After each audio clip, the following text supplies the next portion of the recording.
Point lead, 72-71. The Tar Heels in possession. Each team has one timeout. The Blue Devils have a 30. The Tar Heels have a full. Duke has the possession arrow. On a common foul, North Carolina will shoot 2. The Blue Devils can get a stop. They would shoot 1 and 1 on a common foul, as the Tar Heels have only been whistled for 7. Maluach and James each have 4, but no reason to hold back now. Both of those guys out there. And it'll be the Tar Heels inbounding on the right sideline with Trimble. Knipple, Proctor, Maluach, Evans, and James, the 5 on the floor for John Shire. Trimble, Lubin, Cadeau, Davis, and Powell for North Carolina. And Trimble will inbound just across midcourt, again along the right sideline. With 17.6 to go. Gets it in for Cadeau. Cadeau holding at the top of the key. 15 seconds to go. Now 14 and 13. Gets a screen from Powell. Drifts to the left. 10 seconds to go. Cadeau holding on to it. Waiting. Feeds it to Lubin. Drives on Maluach. Spins. Goes up. Missed it. And a foul called with 4.1 to go. Lubin will shoot 2. Maluach is fouled out. And the Tar Heel parade to the free throw line continues here in Charlotte.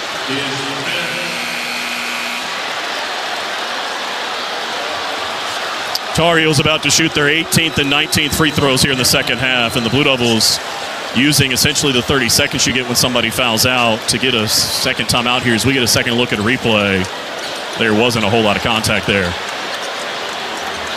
But with 4.1 to go, that doesn't matter. Lubin, who's made all 4 of his free throws tonight, is a 65% free throw shooter. He needs 1 to tie, and then if he can make that, obviously the second would give the Tar Heels an opportunity to take the lead. And the Blue Devils do have a timeout with 4.1 to go.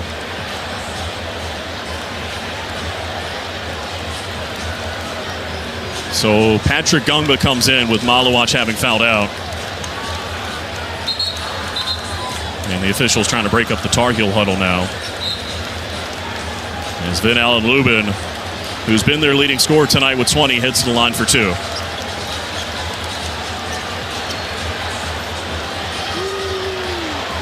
The junior, the transfer from Vanderbilt. Everybody on their feet here at the Spectrum Center. And the first free throw for the right-handed free throw shooter is on the way. And he missed it with 4.1 to go. Withers back in. Duke still up by 1.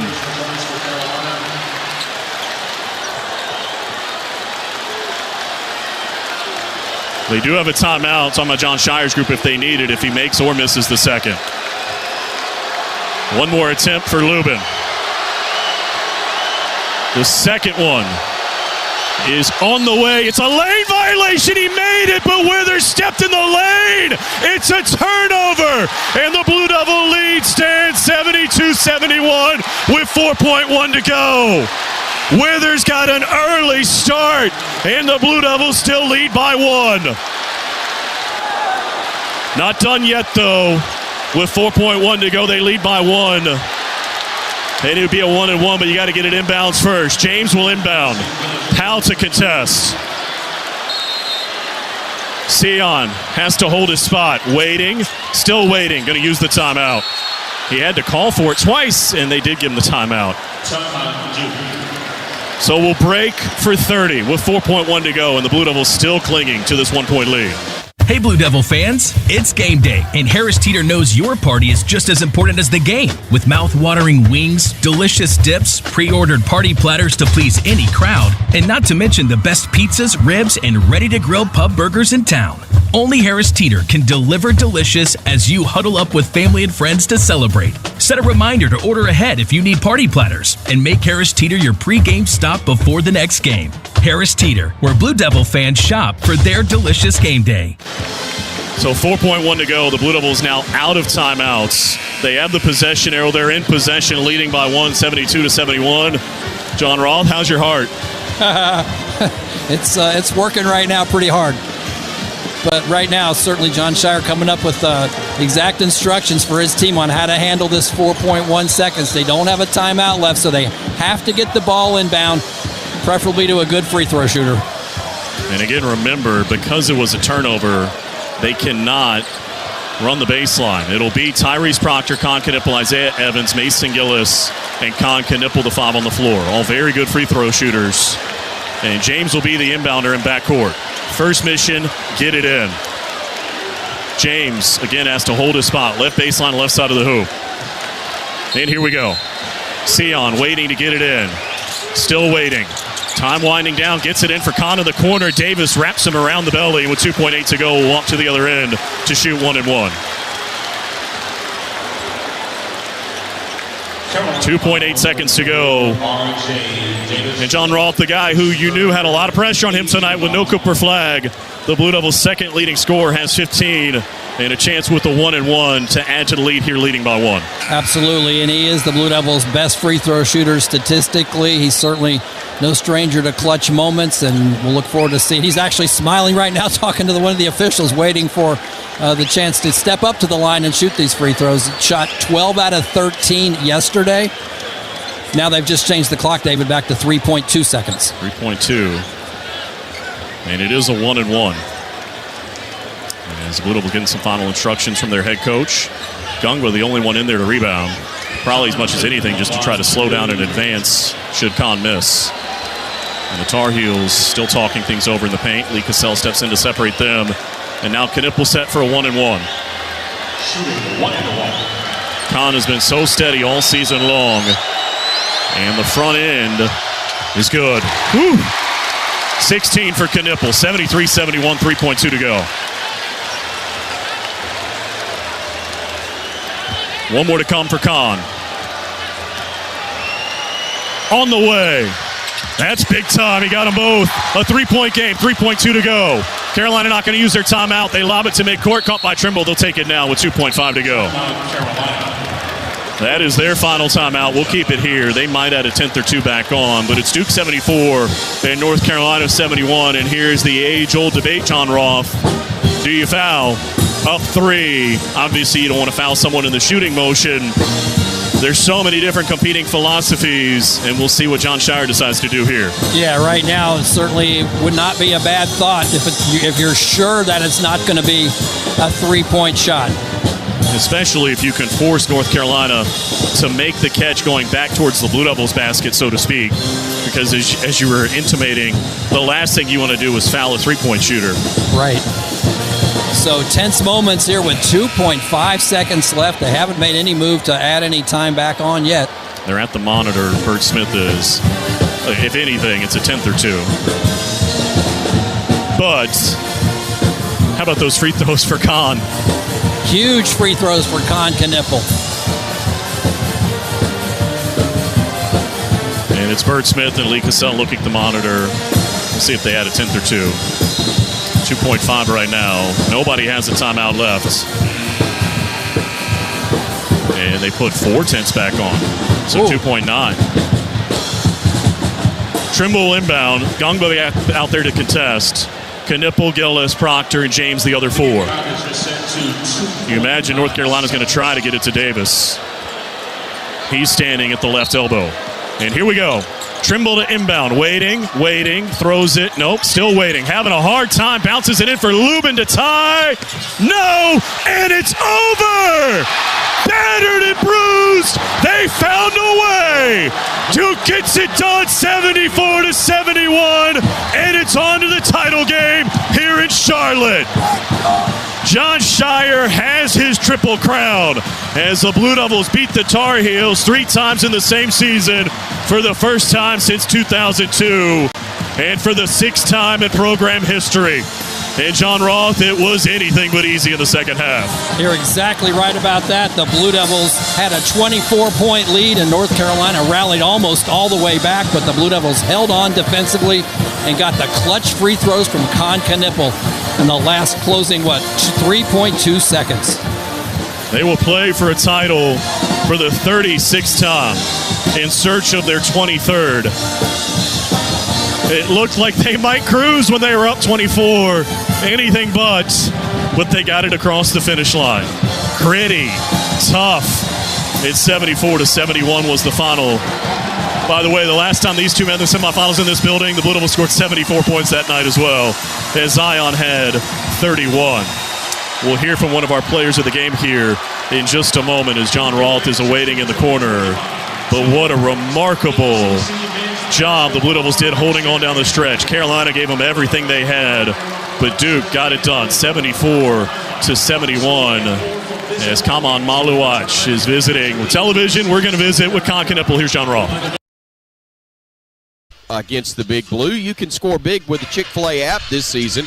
Your game day favorites are just a click away. Eat more chicken and roll Tide. Brian Passett, what are the little things Bama needs to do offensively if they're going to advance to semifinal Saturday? Well, Alabama's at their best on the offensive end when they're getting out and running. Alabama, the fastest-paced team in the country, the leading scoring team in the country.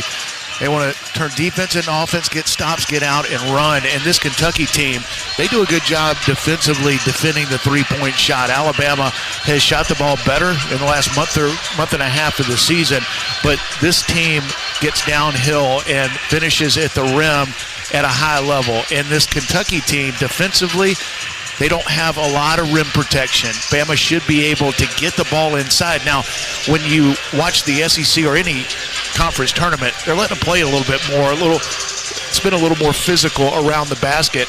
Got to expect contact, play through it, play tough at the rim. Alabama has been a high 2-point percentage field goal shooting team.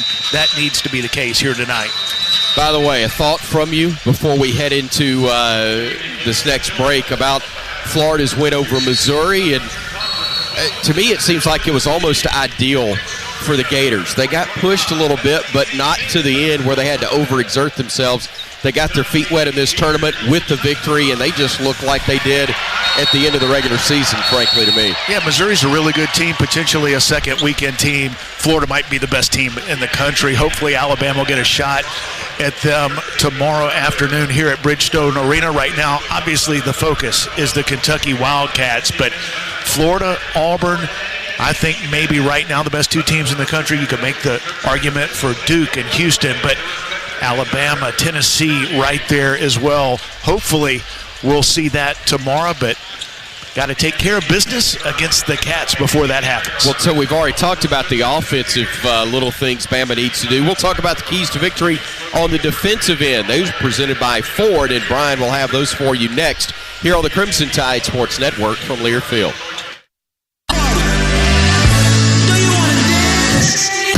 Your moment has arrived. It's time to shed the normal day-to-day version of yourself and let your most fabulous self loose. Make your way to Wind Creek Wetumpka, because whatever your idea of fabulous is, this is where you'll find it. Wind Creek Wetumpka. It's your kind of fabulous. Gambling problem? Call 1-800-GAMBLER.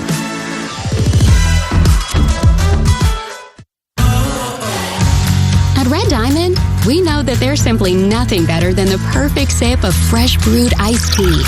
And we've been working hard to make sure choosing Red Diamond is always easy, with only simple ingredients: water, tea leaves, and pure cane sugar, or no sugar. We make sure our tea tastes like, well, tea. Stop by your local cooler and pick up a gallon for a perfect sip today. Red Diamond. Perfect's not easy.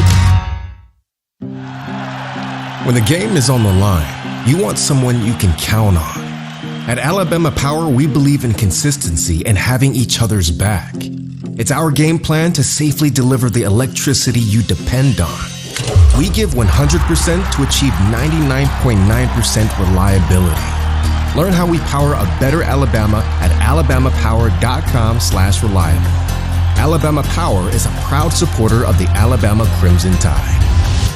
Hey there, Bob Baumhauer again, and it's time to hoop it up at Baumhauer's Victory Grill with our Slam Dunk specials. It's nothing but net with a pound of our world-famous wings. Tip it off with our party-ready trays, including traditional wings, buttermilk fried chicken tenders, and hot lips, to name a few. Want a cold beer with those wings? How about $7.99 pitchers of Yingling served all day, 7 days a week? Break out those brackets and bring the gang to the best watch party place in town, Baumhauer's Victory Grill, the true king of wings.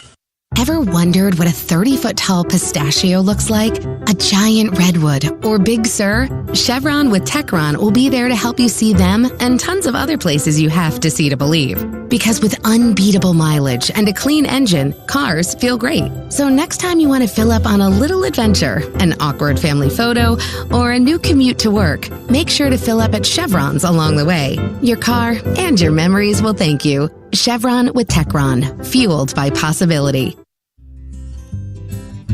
Nobody beats me, Mark Sears, on the court, and nobody beats Cook's Pest Control when it comes to superior protection against unwanted pests and termites. Cook's knowledgeable and courteous technicians are expertly trained to get the job done right. Guaranteed. Call Cooks today for your free quote or to schedule a free on-site inspection. Roll Tide. Looky, looky, looky, here comes Cookie, Cook's Pest Control.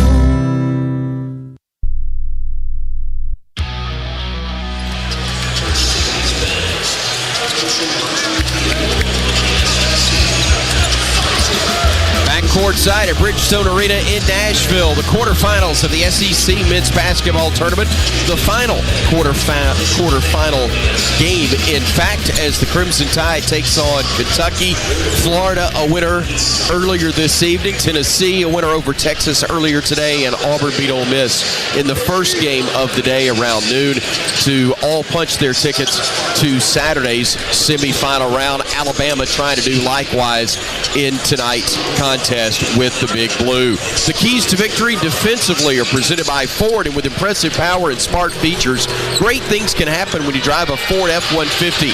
Bring home a champion today. See your local Ford dealer, proud sponsor of the Alabama Crimson Tide. Brian, what are those keys on the defensive end for the Tide against the Cats? Well, it starts with the two guards for the Kentucky Wildcats. Atiga Owe was incredible last night, the hero for the Cats. Oklahoma went up one, and the former Oklahoma Sooner once again hit a game winner against his former school, took it coast to coast. Oklahoma put a couple of guys on Owe. He was able to take it the full length of the floor. He finished with 27 points after going for 28 in Norman a couple of weeks ago. He and Kobe Barea are really talented on the perimeter. Kobe Barea might be the best three-point shooter in college basketball. This is a really good three-point shooting team in Kentucky. Alabama's perimeter defense is going to have to be good, and also a guy that has played well, and typically when Andrew Carr, the 6'11 power forward for Kentucky, plays well, Kentucky wins. He's a guy that is streaky from the three-point line, does a good job of posting up. He's got length and athleticism. The Wake Forest transfer has been a difference maker for the Cats. Bama's got to be solid on the defensive end and defend the perimeter. This has been our Ford pregame show. Next up, a little preview, or I should say a little recap of the year thus far, and the tip-off of our matchup between Alabama and Kentucky. This has been the Ford pregame show on the Crimson Tide Sports Network from Learfield. This has been the Ford pregame show. Ford. Visit your local Ford dealer. Proud sponsor of the Crimson Tide. Crimson Tide Basketball is also brought to you by Coke Zero Sugar. Is Coke Zero Sugar the best Coke ever? Try and decide. Get ready. Alabama Crimson Tide Basketball is next on the Crimson Tide Sports Network from Learfield.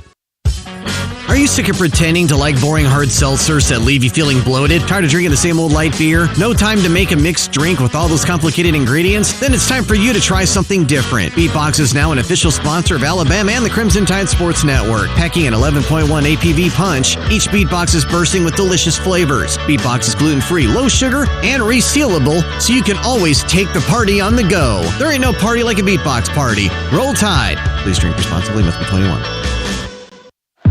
Sports bring us together, but sickness can keep us apart. Don't miss out on what matters most. Vaccines help keep you in the stands while we are on the court. And the jam by Tara Reid. Staying up to date on your vaccines, including for respiratory viruses, keeps you in the game, protecting yourself and those around you. Be here, be healthy. Visit alabamapublichealth.gov/IMM for more information. For 48 straight years, Ford F-Series have been the best-selling trucks in America. We got here by engineering breakthrough technology, redefining Built Ford Tough, and never settling for second best. But what's really made Ford F-Series the #1 selling trucks in America is you. Ford F-Series, Built Ford Tough. based on 1977 to 2024 calendar year total sales.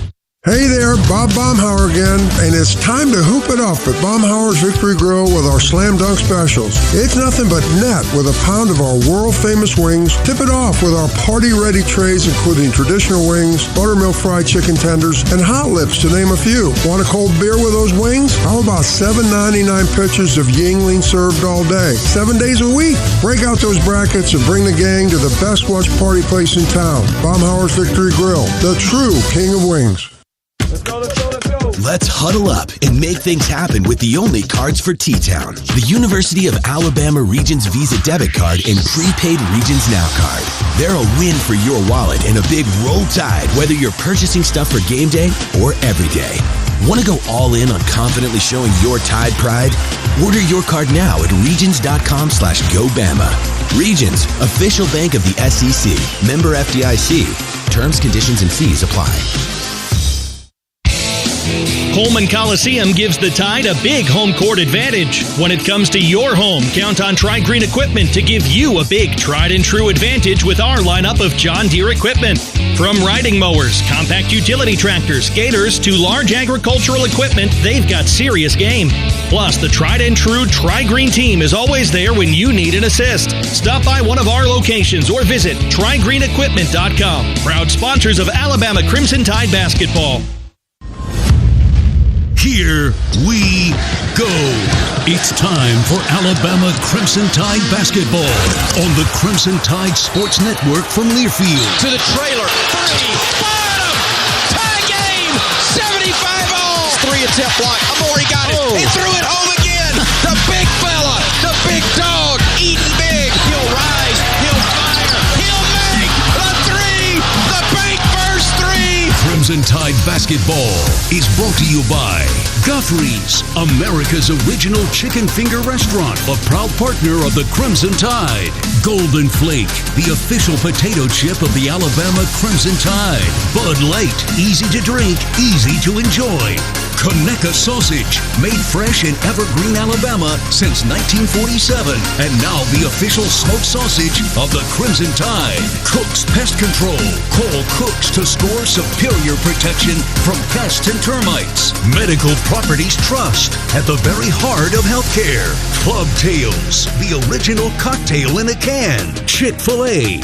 Download the Chick-fil-A app and win big this season. And by Ford. Visit your local Ford dealer. Proud sponsor of the Crimson Tide. For the win. Ball game. Ball game. Ball game. Bama wins. Now, turn it up.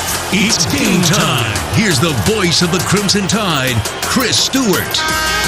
And now a look back at the 2024 Alabama Crimson Tide basketball season. Phylon flips it ahead to Sears. Mark on the drive, throws a lob in the dunk. My goodness.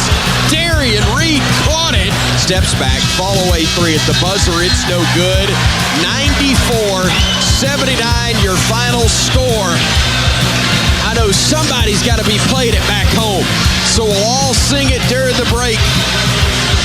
Rama Jamma Yellahama. Elvis with the basketball on the drive. Stops at the elbow. Knocked away. Stolen by Sears. 2-on-1 Bama. Sears. Tied out Oklahoma. 9 on the shot clock. 7, 6. Sears in the lane at 5. Out to Youngblood. Thought about a 3. Back to Sears. Lets it fly. Too strong. Rebound tip. No.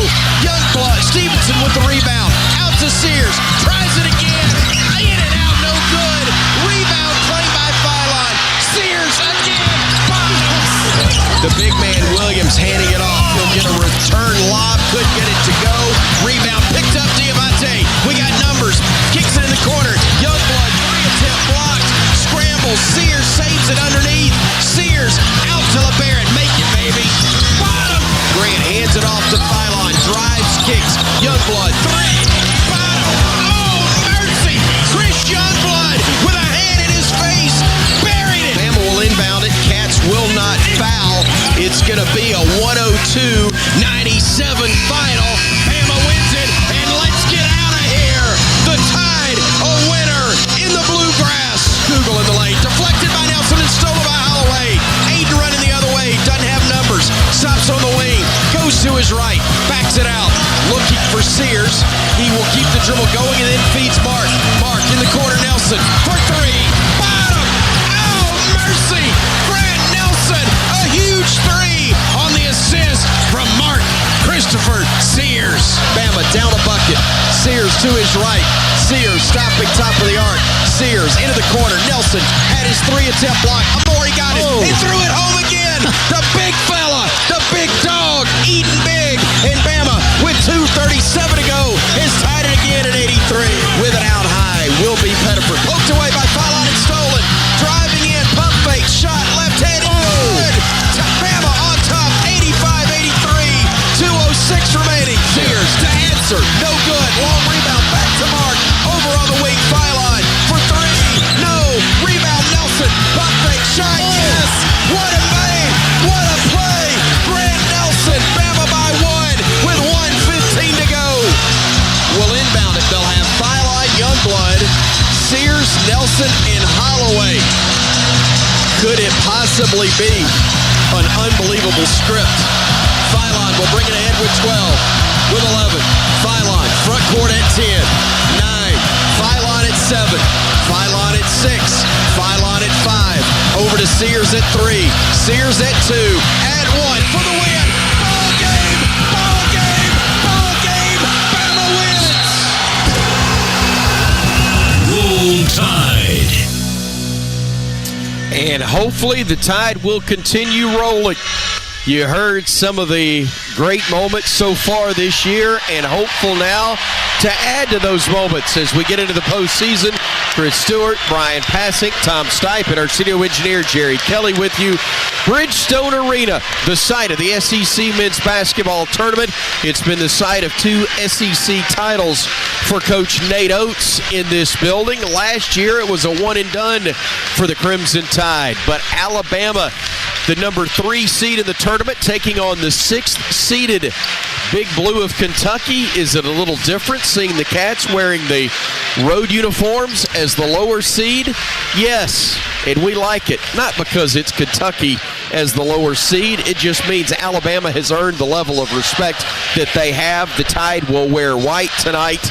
Good guys always wear white. We know that, Brian. At least on this evening, that'll be the case. It's always good to have your white on in the postseason. That means that you are the higher seed. Alabama had an outstanding season, capped off by maybe the highlight of the regular season. That's going on the road and beating number 1 Auburn at Neville Arena in front of 7,000 rowdy Auburn fans. And Mark Sears called game at the end. And looking at his mom up in the stand, she's got a coat on, and on the back it says, "That's game." She got that done quick, and I don't blame her. I want one of those. I am not surprised for you. And what an incredible moment for this Alabama team. And Mark Sears, the All-American, did not have his best game in terms of scoring, but he did.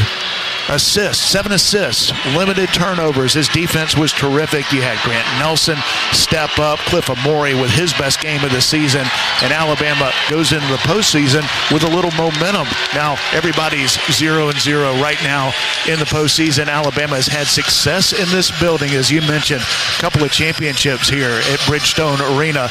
This one is going to be tough to get, but absolutely possible. When Alabama's playing their best, they can beat anybody in this league and in the country, but it starts tonight against a talented Kentucky team. I don't have to tell you, as a alumnus not only of the University of Alabama, but the Alabama men's basketball program, how rare, how unique, how special it would be if Alabama could get a 3rd win on the year against Kentucky. Yeah, beating anybody in the SEC 3 times as good as this league is hard to come by, but Kentucky has been the standard in this league for so long. It's been Nate Oates and Alabama. It's been the program of the SEC, but historically, Kentucky is the standard, not just in the SEC, but in college basketball. An opportunity to beat them 3 times in one season just because of the way the schedule goes and the divisions. You didn't get to play them twice. Now you get to play them twice in the regular season and a 3rd time here in Nashville. Let's send it to the public address for the introduction of our starters. Basketball tournament featuring the number 6 seed Kentucky Wildcats and the number 3 seed, Alabama Crimson Tide.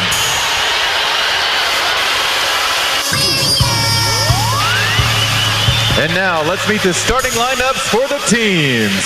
First for the Kentucky Wildcats. At guard, a 6'4" junior from Newark, New Jersey.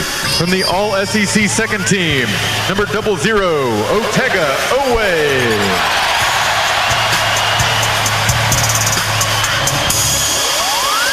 At guard, a 6'7" graduate from Washington Heights, New York. Number 4, Kobe Brea.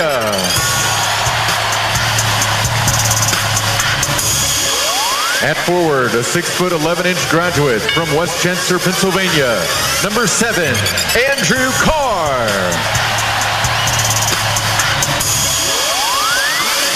At guard, a 6'1" freshman from Eddyville, Kentucky. Number 11, Travis Perry.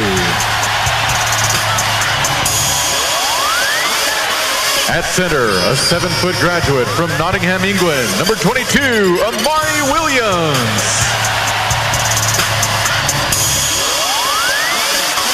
The head coach of the Wildcats is Mark Pope. And now for the Alabama Crimson Tide. At guard, a 6'4" freshman from Mobile, Alabama. From the All-SEC freshman team, number 0, LeBaron Philon. At guard, a 6'1" senior from Muscle Shoals, Alabama. From the All-SEC first team, number 1, Mark Sears. At guard, a 6'11" senior from Devils Lake, North Dakota. Number 4, Grant Nelson. At guard, a 6'4" senior from Tuscaloosa, Alabama. Number 8, Chris Youngblood. At center, a 6'11" senior from Benin City, Nigeria. Number 11, Clifford Amori. And the head coach of the Crimson Tide is Nate Oates.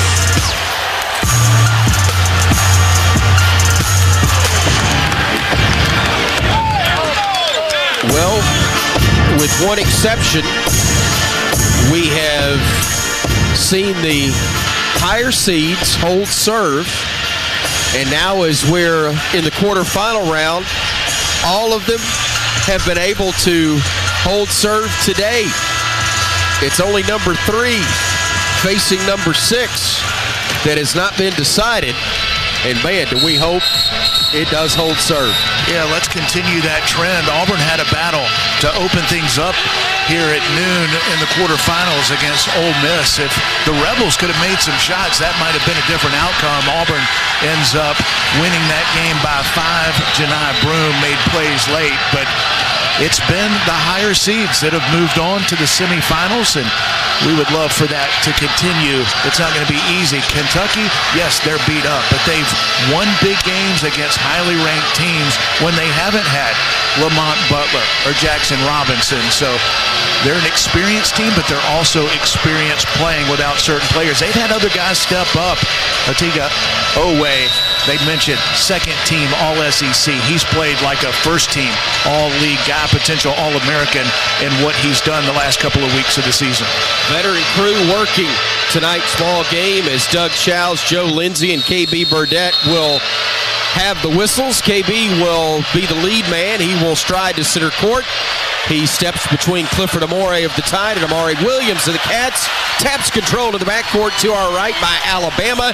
And we are underway from Nashville. Philon with it, dribbling to the right of the circle.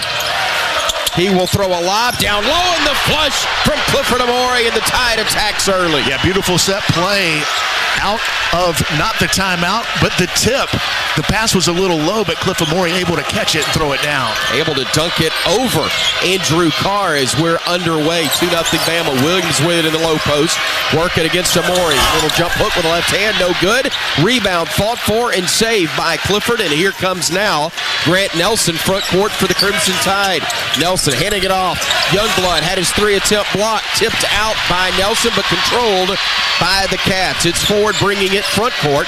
Flips it over to Berea. He'll try a 3, and that one rattles out. Rebounded Nelson. Gives it off to Philon. LeBaron will run it into the front court. Goes to his left. Gets cut off. Flips it over to Nelson. Left corner 3. Too strong. And the rebound is controlled by Otega Owe of the Cats. Grant Nelson trying to pick up where he left off against the Auburn Tigers. Hit some big threes in that one. In the lane, Owe misses. And the rebound claimed by Nelson, his second board. And the tie will come the other way. Sears touching it for the first time. Driving underneath the basket. Flips it out. Philon. Now to Nelson. Driving to the lane. The window, and a blocking foul is going to be called on Kentucky. That's going to be on Carr. That'll be his first. Team first on the Cats. Aggressive move by Grant Nelson. Had an open 3. Missed it from deep earlier. This time attacks the paint.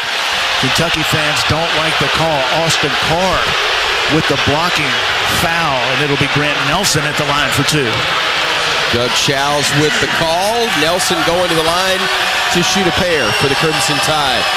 Grant's first is up, and it is good. Nelson for Alabama. Grant Nelson played maybe his best game in the last regular season game in Auburn.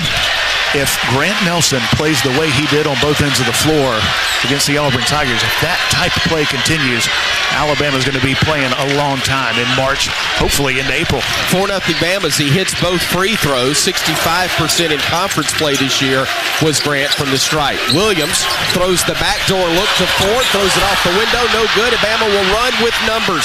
Philon hurries at front court, going to his right. A bounce pass inside to Nelson. Good catch in traffic. Has to bring it out to Youngblood. CY on the drive. A reach in on Ford's going to be called, and that will be team foul number 2 on Kentucky, the first. I said on Ford, excuse me. I was going way back in the archives, going Travis Ford. Travis Perry is who it was. I had the Travis right. I went wrong last name. Just, off about 4 decades. Yeah, but that's narrowing it down for me. Actually, 3 decades. 3 decades. But it's been a while. And great to see Chris Youngblood in the starting lineup with the glasses on. Got hit in the eye against the Auburn Tigers. The lob to Cliff, and he misses it off the back iron, and the rebound is controlled by Kentucky. Boy, another one, though, at the rim for Cliff. Couldn't get that one to stay down. Alabama with the ball, Kentucky with the ball, but Bama a 4-0 lead. Williams working it out high, trying to drive against Nelson. Gets to the block. Shot is up, but a foul's going to be called on Grant on the floor. No, they're going to give him 2 shots as he got him on the body on the way up. Maury Williams, the 7-footer for Kentucky. So good on the low block. Bama would prefer to have Cliff Amore matched up with him, but it was Grant Nelson. Doesn't have quite the size, the bulk, and Amore Williams backed him down. Grant Nelson didn't like the call, but it'll be Kentucky at the line for 2. First one up and good for Williams.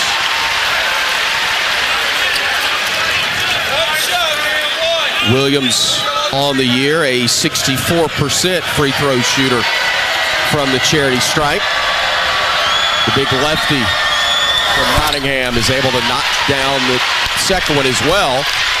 And it's a 4-2 ball game. Here comes Philon bringing it front court for the Crimson Tide, working against Perry. Plays off of a screen, drives to the elbow, lobs it for Cliff, and he throws it home. And really should have been his third alley-oop dunk. Missed the alley-oop on the last possession, but gets that one easy. Beautiful pass and finish. Bama up 6-2. Here come the Cats with it. It's Carr giving it off to Williams now. Dribbles to his left, gives it off to Perry.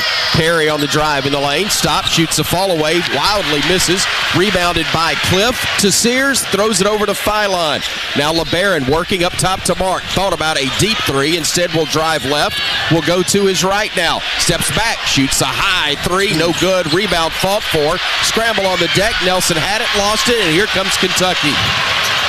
Berea the other way. Berea to Owe, going to the rim and throws it down. That was a 5-on-4 because Cliff Amore went down, was late getting back. Kentucky able to take advantage in the easy dunk. Sears driving the lane, nearly lost it, gives it to Youngblood, now to Nelson. Grant on the drive, gets to the block, off the window and in. muscled that one in, and Bama leads at 8-4 with 16:30 to go in this first half. That was really good defense by Amari Williams, but Grant Nelson able to finish in traffic. A hold is going to be called out high on Clifford Amore, and that's not a foul we need to see him commit. Not in that spot. With 16:21 to go, we'll see Mohamed Diabate check in for the Tide, and Amore will sit down. Also, Jaron Stevenson up off the bench for Nate Oates, and he's going to come in, I believe, for Nelson. When this tip time was announced, nobody more excited than Mo Diabate. In the middle of Ramadan, can't eat or drink during daylight hours, but with this late tip, able to have water during the game, something he hasn't been able to do much of lately. Cats with the ball to Berea, top of the arc. 10 on the shot clock as he works against Mo. He'll try a deep three and knock it down. Man, he was 4 steps beyond the arc when he buried that one. Still an 8-7 Bama lead. Here's Philon driving, working to the elbow, hands it off to Jaron. Now to Mark. Sears trying to shake free from a new defender in the game. He'll go underneath the basket. Reverse layup with a right hand with a move. Mark Sears able to get it to go, and Bama leads it 10-7. A little hang time from Mark Sears. Switches to the right hand, his offhand, off the glass and in. Beautiful move. Sears open late. Now Kentucky with a turnover. Bama with it. Philon on the drive. Left-handed layup is good. The steal from Stevenson. The layup from Philon, and Bama leads it by 5 with 15:28 to go first half. Defense leading to offense. Could have been an and one. LeBaron Philon able to finish through contact. Williams with it, top of the arc, near side to Carr. Carr will hand it off to Berea. Berea back to Carr in the lane, puts it up, lays it in for 2. Bama gives up the bucket, but will run the other way. Sears front court, on the wing, driving, splitting defenders, left all alone, and he scores easily for 2 more. Boy, it looked like Kentucky had him bottled up, split both defenders. Mark Sears ends up with a wide-open layup as a result. Bama by 5 with 14:53 to go here in the first half. Cats go to Berea, top of the arc. Philon hounding him. Berea trying to shake free. Loses it. Nice defense, Diabate. Philon over to Mark. Steps into a 3. Too strong. Rebound claimed by Williams of Kentucky. Boy, missed opportunity right there. Alabama with a 3-on-2. Mark Sears with a good shot, just not able to knock it down. Perry for Kentucky answers with a 3. And that is a 6-point swing right there. Yeah, that's one that Mark Sears all by himself normally makes. Kentucky able to capitalize off of it. And got the Cat people back in it here. Sears off of a screen from Stevenson. Drives, dishes in the corner to Mo. Mo, a bounce pass to Stevenson. Top of the arc 3. Wide right.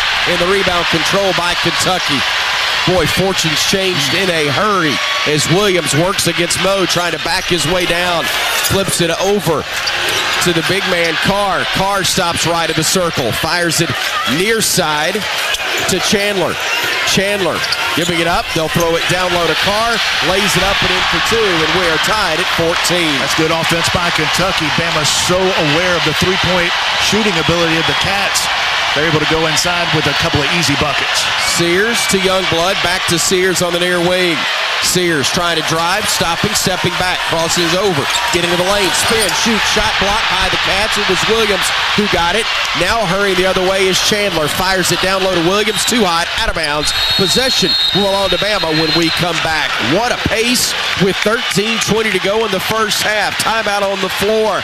Bama 14, Kentucky 14 on the Crimson Tide Sports Network from Learfield.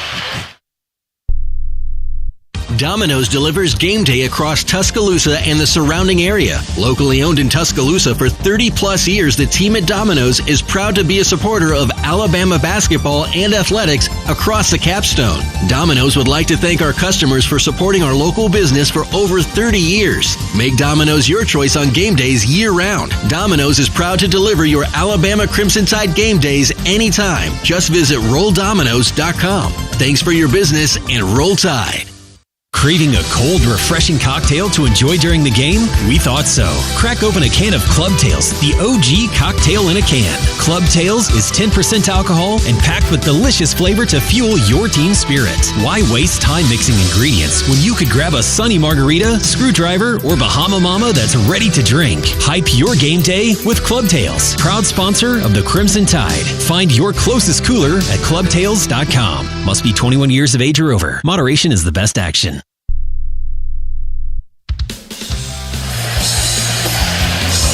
We are back in Nashville, 14-all, Bama and Kentucky SEC Tournament. On quarterfinal Friday night, keep up with everything Alabama with the Alabama Crimson Tide mobile app. Presented by Cadence Bank. Download it now for free at the App Store and Google Play. Let's pause 10 seconds for station ID. This is the Crimson Tide Sports Network.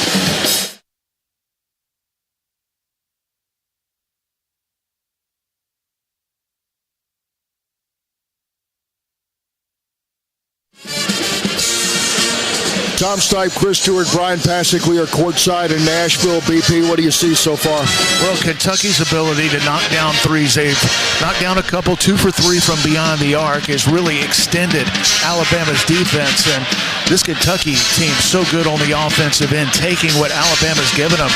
Bama's extended their three-point defense. Kentucky's gone inside. They've made 5 straight field goals. Alabama is 0 for 5 from the three-point line. This is the 2 best three-point shooting teams in terms of makes per game in the SEC, and 2 of the best in the country so far. It's Kentucky doing the job from beyond the arc. Alabama's gotten off to a good start. They're getting the looks they want, especially at the rim. 3 alley-oops for Cliff Amore. He missed one of them, but Bama able to go inside and finish. Need to get it going from the three-point line. Kentucky defensively extending their defense, but some open looks in transition. Alabama not able to get it going from deep just yet. And while Kentucky has had a couple of blocked shots, they have not forced any Alabama turnovers, and they've given it up 3 times here in the first segment of the game, if you will. Yeah, Alabama, especially early on, did a really nice job defensively. Kentucky was 0 for their first 5. Now they're up back to 50% because they made 5 straight, and they've done it with the three-point shot. Perry in the corner, Kobe Barea, maybe the best three-point shooter in college basketball, from the SEC logo with Mo Diabate all over him. This Kentucky team, even with the injuries they have, they've got offensive firepower. Alabama's got to be better on the defensive end than they've been the last few minutes of this game. Bama comes out of the timeout with Nelson. And also Aiden Holloway on the floor. They get it to Stevenson, drives in, lays it up, and got it to go, and he is fouled. My goodness, what a play by Jaron Stevenson. Attacked the basket. Didn't look like he was going to even be able to get it off, but not only did he get it off, got it off the backboard and in. Carr with the foul and a chance for a three-point play. Alabama hasn't done anything from deep. A chance for 3 the old-fashioned way by Jaron Stevenson. I'll finish it. Holloway, Sears, Cliff, Grant, and yes, Jaron Stevenson, who tries to convert the and one, and he does. And Alabama leads it by 3 again, 17-14, 13-13. Time left here in the first half. Alabama with 13 of their 17 points in the paint so far. Front court with it is Chandler. Stops between the circles. Feeds it over near side. They'll get it into the hands of Oweh. Lost the handle. Here comes Nelson. He will flip it over to Holloway. Right side. Steps into a 3. Too strong. Rebound tipped into the hands of Barea for Kentucky. And here come the Cats. Bama by 3 with 12:50 to go first half. Barea step back jumper. Rolls off. Rebounded by Holloway. And here comes Aiden running to the other end of the floor. Holloway working against the defender. Drives the lob to Cliff. Caught it underneath. Layup no good with the left hand as he was challenged on that play by the big man for the Cats, but driving on the other end is Oweh lays it up, got fouled by Stevenson, and he will go to the line to shoot a pair. Go back to the offensive end. Beautiful pass from Aiden Holloway to Cliff Amore. Took a little bit of contact, was off balance, probably should have gathered himself. He tried to go back up, not able to finish. That's one where you wouldn't mind the big man taking a dribble, getting his feet underneath him, going up and throwing it down, but instead it's Kentucky going the other way. Heard Nate Oates talk before the game. One of the keys for Bama is getting back in transition, and they're not able to stop the ball, and Kentucky goes to the line for two. Brea misses the first attempt. Sears checks out for a breather. And in to replace him, LeBaron Philon, and also we see the freshman Aiden Sherrill coming in, replacing Clifford Amore. Slow start for Alabama from deep. 0 for 6 from the three-point line. A lot of those have been good looks. 2 free throws missed, but the tip out controlled by Kentucky. They work it to the top of the arc. Now to Garrison. Garrison dribbling to his left, feeds it off to Owe. Owe into the paint. Teardrop is up. He misses that one. Rebounded by Stevenson, and Jaron will push it ahead. Gives it off Philon. To the rack. Lays it up. Wouldn't go, but got fouled. He took a nasty spill, but he's fine. My goodness, the explosiveness of LeBaron Philon had an extra gear he didn't have earlier in the season. Took off, took the contact. Whew. It was a late whistle, but the right call as LeBaron Philon was trying to throw it down. Almanor got him on the arm, clearly. And that's the only reason he didn't throw that sucker down. You talk about attacking the rim. LeBaron Philon, aggressive, trying to throw that one down. Nobody can make the free throw, though, here in the early going. Owe missed 2 for the Cats, and now Philon misses 1 for Alabama.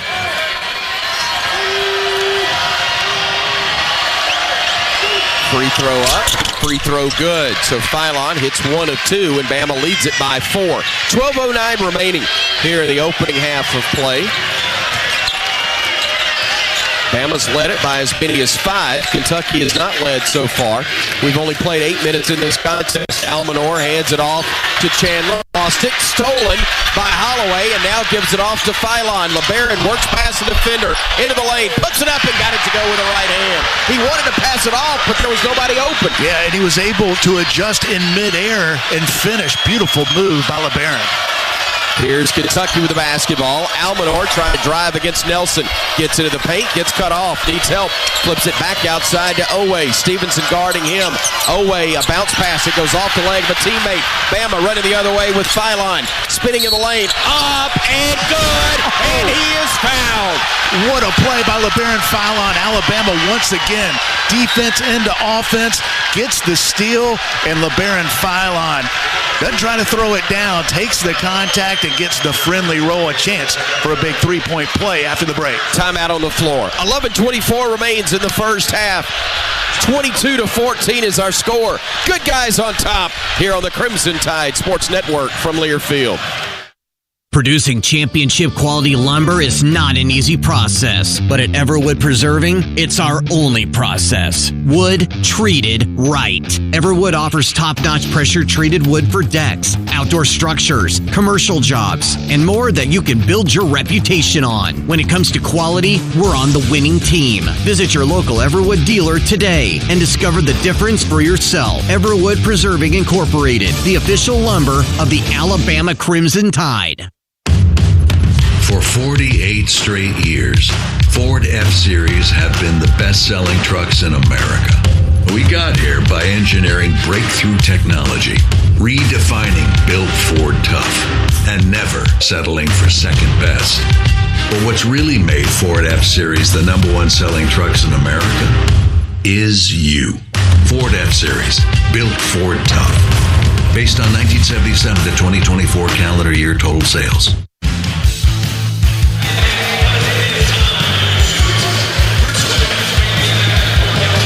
Bama's up 8 against Kentucky and Nashville, 22-14, 11-24 to go in the first half. For comprehensive coverage from college basketball, tune in to Sirius XM SEC Radio channel 374 in your car and on the Sirius XM app. Sirius XM is the home of your favorite team, so cheer along and listen anywhere. Get a free trial at SiriusXM.com/SEC Radio 2025. BP Kentucky had problems turning the ball over late in the game last night. That is carried over into this game. 6 turnovers for Kentucky, 0 for Bama so far. Yeah, and Alabama's not a team that typically creates a lot of turnovers, but you can tell that LeBaron Philon and Aiden Holloway especially have really harassed the ball handlers, knowing that Kentucky's point guard is sitting on the bench in street clothes, and the result have been defense leading to offense. Great job by LeBaron Philon in this game, picking up where he left off in Auburn. Had 15 points, 3 assists, and a big steal and finish late in overtime against the Tigers. Had a big finish, a chance for a 3-point play coming up after the break. LeBaron with 7 early points to lead the Crimson Tide. Alabama on an 8-0 run in the last minute and 50 seconds.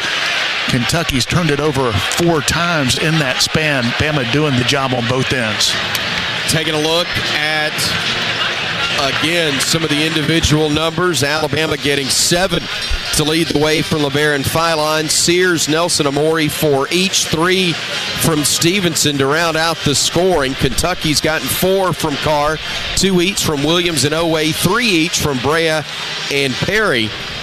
But again, when you take a look at the turnovers, 6 by Kentucky, none by Alabama. The Tide has forced 5 of those 6 with 5 steals, 2 of them by Jaron, 1 each from Nelson, Philon, and Aiden Holloway. And I think it's a combination. Kentucky's taken some chances on the offensive end, some passes with high degree of difficulty, and Alabama's been able to take advantage. Also, the perimeter play of Alabama on the defensive end has been really good, harassing the ball handlers, getting some deflections, leading to some offensive opportunities.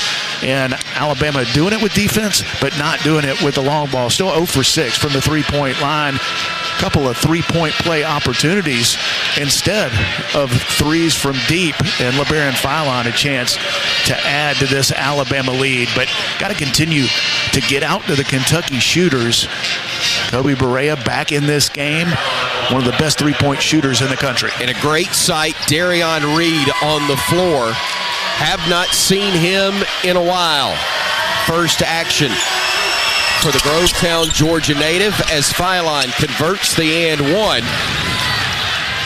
And Alabama has a 23-14 lead over Kentucky with 11:18 and moving.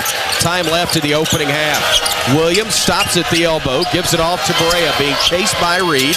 Barea on the drive, and a reach is going to be called on Darion. Just a half step slow, which is understandable right now for him, just getting the legs back under him as he's been trying to heal from an injury that had him out for the better part of a month and a half. A pretty tough assignment in your first minute on the court after a month defending Kobe Barea. It's Diabate on Barea now as he's got the ball in the corner. Barea giving it off to Williams, trying to back his way down on Sherrill. Gets into the paint, throws up a hook that won't fall, but there to lay it back in easily for the Cats was Trent Noah. Bama runs the other way, up by 7. Here is Holloway with it, going baseline. Gets underneath the hoop, stops, changes direction, goes back where he came from, launches the 3, short. Rebound goes to Perry, and now a foul's going to be called on the Crimson Tide, I believe.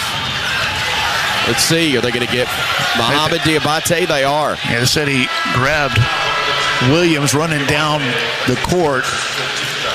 Not the worst foul in the world. Don't want to add to the team fouls. Kentucky, a good free throw shooting team. Don't want them to get there any earlier, but Kentucky may have had numbers after the stop they were trying to run, and now they have to set up in the half court.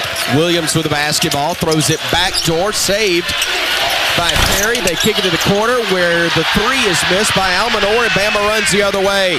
Philon over to Sears, driving, dishing to Moe. He'll get into the paint, gets to the rim, and missed the layup. That's at least our 3rd right at the rim. Here comes Kentucky the other way. Bama on top by 7. 10-14 to go in the opening half. Williams with the basketball. Looking far side. Barea left all alone for 3, and he makes Alabama pay.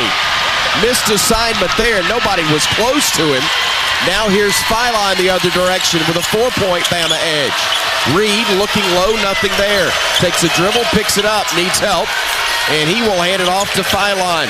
LeBaron to Sherrill, back to Philon, 3, no good. Long rebound will be claimed by the Cats. Here comes Williams bringing it front court. Goes to his left, right at Sherrill, lays it up. They're going to wipe the basket off. That was on the floor. Yeah, Mark Pope doesn't like it, and I'm not so sure he doesn't have a strong argument. It looked like that very easily could have been an and one. Doug Schau's emphatically with the call, and I support Doug on this one. Kentucky fans letting us all know how they feel and kind of understand the frustration. That looked like it very well could have been an and one. Alabama with some missed opportunities at the rim. Mo Diabate, a couple of possessions ago, a wide open layup with his left hand, a strong hand, not able to finish. Cliff Amore back in. Sherrill will sit down. Chris Youngblood also in for the Tide. Here's Berea with the ball, driving into the paint. Puts up the floater, got it to go, and it's back to a 2-point game. 23-21 with 9:22 remaining. Here in the first half, a 7-0 run from the Cats, answering the 8-0 run for Alabama. Here now is Sears trying to drive. Gets into the paint, had it knocked away, got it back. Scramble on the deck, ball still in battle for. Cliff took it away to Philon. He'll weave through traffic with 8 to shoot. Over to Mark at 7, at 6. Mark at 5, at 4. Nice feed, Diabate at 2, lays it up and in. Boy, Alabama's so patient on that possession. Almost turned it over. Mark Sears did a good job of hustling, getting to the floor. Bama saves the possession, ends up with a wide open layup with 1 second left on the shot clock. 25-21 Bama's. Berea has it on the far wing, being defended by Philon. Berea trying to shake free, can't, now does step left, shoots the 3 ball, and it's short, and the rebound is saved by the Cats. They have it momentarily, and then Mo took it away. Now to Youngblood. Chris on the drive, got bumped, steps through, lays it up, no. Rebound control by Kentucky. Williams bringing it the other way, throws it onto the far wing. They work it back out now to Berea. Again thinking about a 3 as Cliff will guard him well away from the basket. Berea trying to break him down. Berea with it far side. Berea stepping back, another 3, missed. Rebound, a great box out by Sears. Flips it ahead to Philon, running, dishing. Youngblood, corner 3, no. Rebounded Cliff underneath, and he throws it home for 2 more. Alabama now 0 for 8 from the 3-point line. Cliff Amore getting on the offensive glass with the easy throwdown. Timeout Kentucky. 7:47 to go here in the opening half. Bama with a 27-21 lead on the Crimson Tide Sports Network from Learfield. Hey Bama fans, this is Roger Hoover. Each Thursday at 2 p.m. Central, join us live for Crimson Drive, driven by NASCAR. This live streaming talk show features the latest on Alabama athletics, with exclusive conversations with Tide student athletes, coaches, and media members giving their perspective on the Crimson Tide. You can watch on YouTube, Facebook, and X, with all conversations archived as well on the Alabama Insider podcast. Roll Tide with Crimson Drive, driven by NASCAR. Convenience is the name of the game at the Holiday Inn Express and Suites Tuscaloosa University. Located on Veterans Memorial Parkway, the Holiday Inn Express and Suites Tuscaloosa University offers just the right amenities for a relaxing getaway or a productive business trip. The University of Alabama, Bryant-Denny Stadium, Coleman Coliseum, and the Bryant Conference Center are within 2 miles, making any visit to the Capstone convenient. Whatever you're visiting Tuscaloosa for, the Holiday Inn Express and Suites Tuscaloosa University is the perfect hotel destination and a proud preferred hotel partner of the Crimson Tide.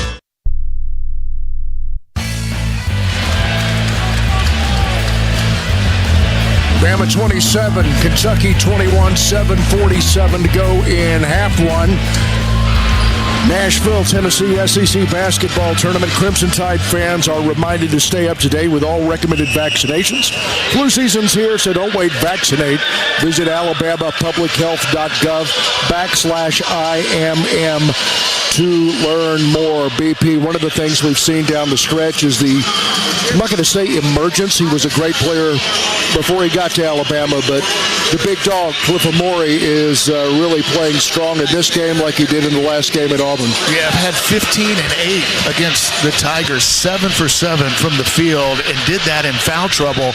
He's been really good here in this one, rebounding the ball, a couple of big offensive rebound throwdowns, and Cliff Amore here in the early going He's got 6 points, 3 rebounds, doing the job defensively. Going back to the last possession, he got matched up on Kobe Barea right in front of the Alabama bench, and Nate Oates encouraging him to get out. Don't worry if he goes by you. Don't let him get off the three. He ended up getting off a three, but it was well contested, and that 7-foot-plus wingspan distracted Kobe Barea, missed the shot. Alabama got out in transition and able to score and extend this lead to 6, but Kentucky starting to get into a rhythm on the offensive end. They've been able to get to the rim, knock down some shots, 3 for 7 from beyond the arc. Kobe Barea leading the way. He's got 8 for the Cats, but Bama getting good looks on the offensive end, scoring at the rim.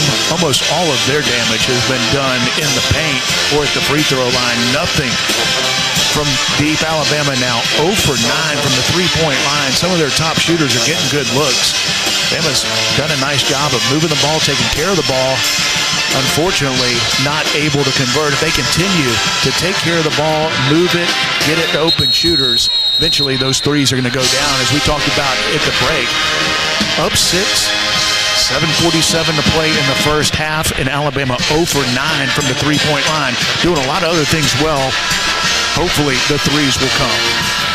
Out of the timeout, Mark Sears, Aiden Holloway, Clifford Amore, Grant Nelson, and Chris Youngblood will be the 5 on the floor for the Crimson Tide. Kentucky countering with Noah, Carr, Perry, Chandler, and Garrison.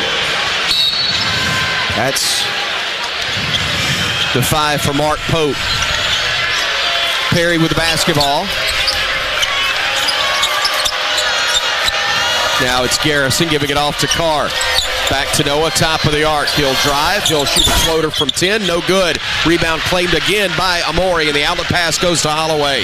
Aiden on the left wing, driving to his left. Gets to the baseline. Gets cut off. Circles back out to Cliff. He'll hand it back to Aiden. He'll go left. Throws it down low to Cliff. Puts up a tough shot as he was being bumped and was able to get that one up. Wouldn't go, but he does earn a trip to the free throw line as Joe Lindsey saw the push, and that will send the Bama big man to the stripe. That's a great job. 3 fouls on Carr, by the way, too. Great job by Cliff Amore to get that ball up before he traveled. He was losing his footing. Aiden Holloway able to dump it down. Cliff got it up, got the foul, and gets to the line. 3 fouls on Carr as Amore misses the first free throw. I think Alabama's 9 of 14 at the rim, but 0 for 8 from 3, 0 for 9 actually now. And Kentucky's 3 of 7. A lot of those rim looks have been missed dunks, missed open layups. Alabama getting what they want on the offensive end, not able to convert. Amore hits 1 of 2. He's got 7. And Alabama, with 7:15 to go in the half, leads it 28-21 over the Cats. Here's Williams with it, top of the arc. He will pivot, he'll look, he'll give it off to Garrison. Garrison a dribble and a handoff to Chandler. Chandler trying to weave through traffic, fires it back out to Williams. Gets it in the paint, had it blocked, shot wouldn't go, but he's fouled, and he'll go to the line to shoot a pair as he took that one right into the teeth, literally, of Clifford Amore. And Cliff Amore asking the official, did I foul him with my lip? Because Williams went right into Big Cliff, and really that's what you teach a post player to do. Take it right at the shot blocker, initiate the contact. Cliff Amore a little bit out of position. Kentucky gets back to the line for 2. Same deal, I guess, with Otega Owe, who has not come back since he got popped in the mouth, trying to stop Alabama's LeBaron Philon from going to the rim on what was an and one opportunity ultimately for him. First free throw good by Williams, as the Cats are now 4 of 6 from the stripe. Actually 3 of 5, Williams hitting that first. He'll have another one upcoming. 28-22, Bama leading Kentucky with 6:58 to go in the first half. Second free throw good as well. And Bama has its lead down to 5 as Nelson comes front court. Nelson directing traffic, gives it off to Sherrill. Aiden handing it off to Sears. Sears will fire it back. Stevenson, right side 3, and the first bank first three of the game for Bama comes from Jaron Stevenson. The 10th is the charm. Alabama was 0 for 9 from deep. Jaron Stevenson hopefully knocks the lid off. Here come the Cats the other way. Reverse layup is good on a nice move by Perry. Got fouled by Stevenson, and that will send Perry to the line for the and one opportunity. Sherrill upset with himself, Stevenson upset with himself as he's called for his second personal foul, and we'll see if Nate Oates will get him out of the game. Not so far, and the reaction from the Big Blue Nation is Owe has appeared from the locker room after getting popped in the mouth earlier. Free throw good by Perry, and now it's a 5-point game, 31-26 Bama. Sherrill with it, and a foul's going to be called on Kentucky. That's going to be a hold called on Chandler. And Chandler trying to deny the ball off of Mark Sears. Understandable not wanting Alabama's All-American to touch it, but because of it, it'll be Mark Sears at the line for a 1-and-1. That's a 7th team foul on the Cats. Bama's been called for 8, and Mark will knock down the front end of 1 plus the bonus. Sears on the season, an 85% free throw shooter.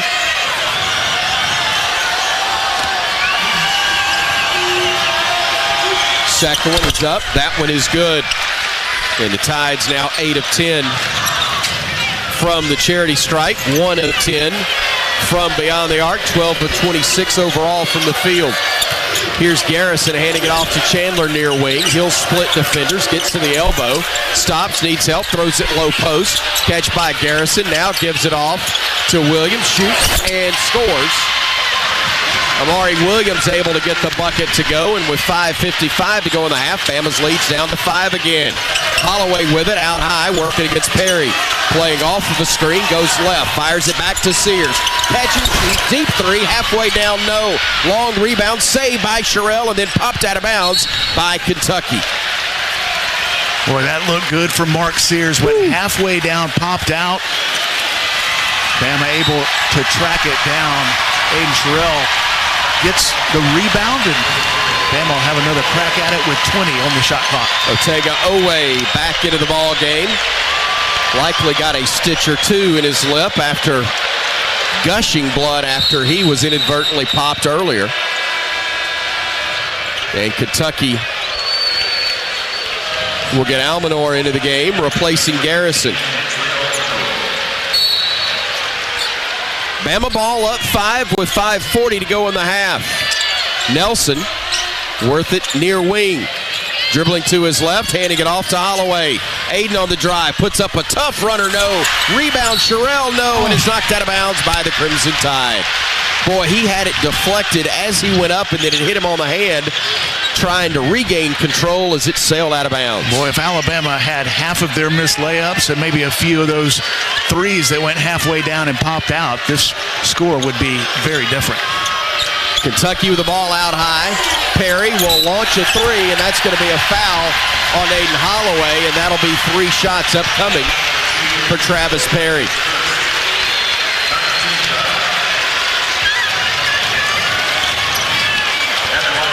That's a mistake by Aiden Holloway. He's pointing to himself, knowing that that is not what you want against a three-point shooter. Perry had a three-point play a couple of possessions ago, and this time gets to the line. Good shooter, but almost banked it in. Yeah. He is an 85% free throw shooter and missed the first one badly. He'll have 2 more upcoming. That one's perfect. 5:17 to go in the half. Holloway's out. Philon back in. Bama's been at its best when you've had Amori, Nelson, and Philon on the floor. That one is good. So 2 out of 3 for Perry, and it's a 3-point game. 33-30 with 5:12 remaining in the first half. Bama has led by as many as 9. Sears with the basketball. Working out top of the arc. Hesitates, goes left. Now goes right, behind the back with a dribble. Kicks it in the corner. Nelson, three, bottom. Bama, after missing 9 straight, has made 2 in a row from bank first, 3-point range. And the Crimson Tide leads it by 6 again. The defense got sucked in, expecting Mark Sears to drive. Grant Nelson all by himself. Williams just bullying his way down against Sherrill. And they call Aiden for the foul. Williams calling for the ball, saying that guy can't guard me. And on the last couple of possessions, he is correct. But hopefully a stopper and Mo Diabate will check in to replace him.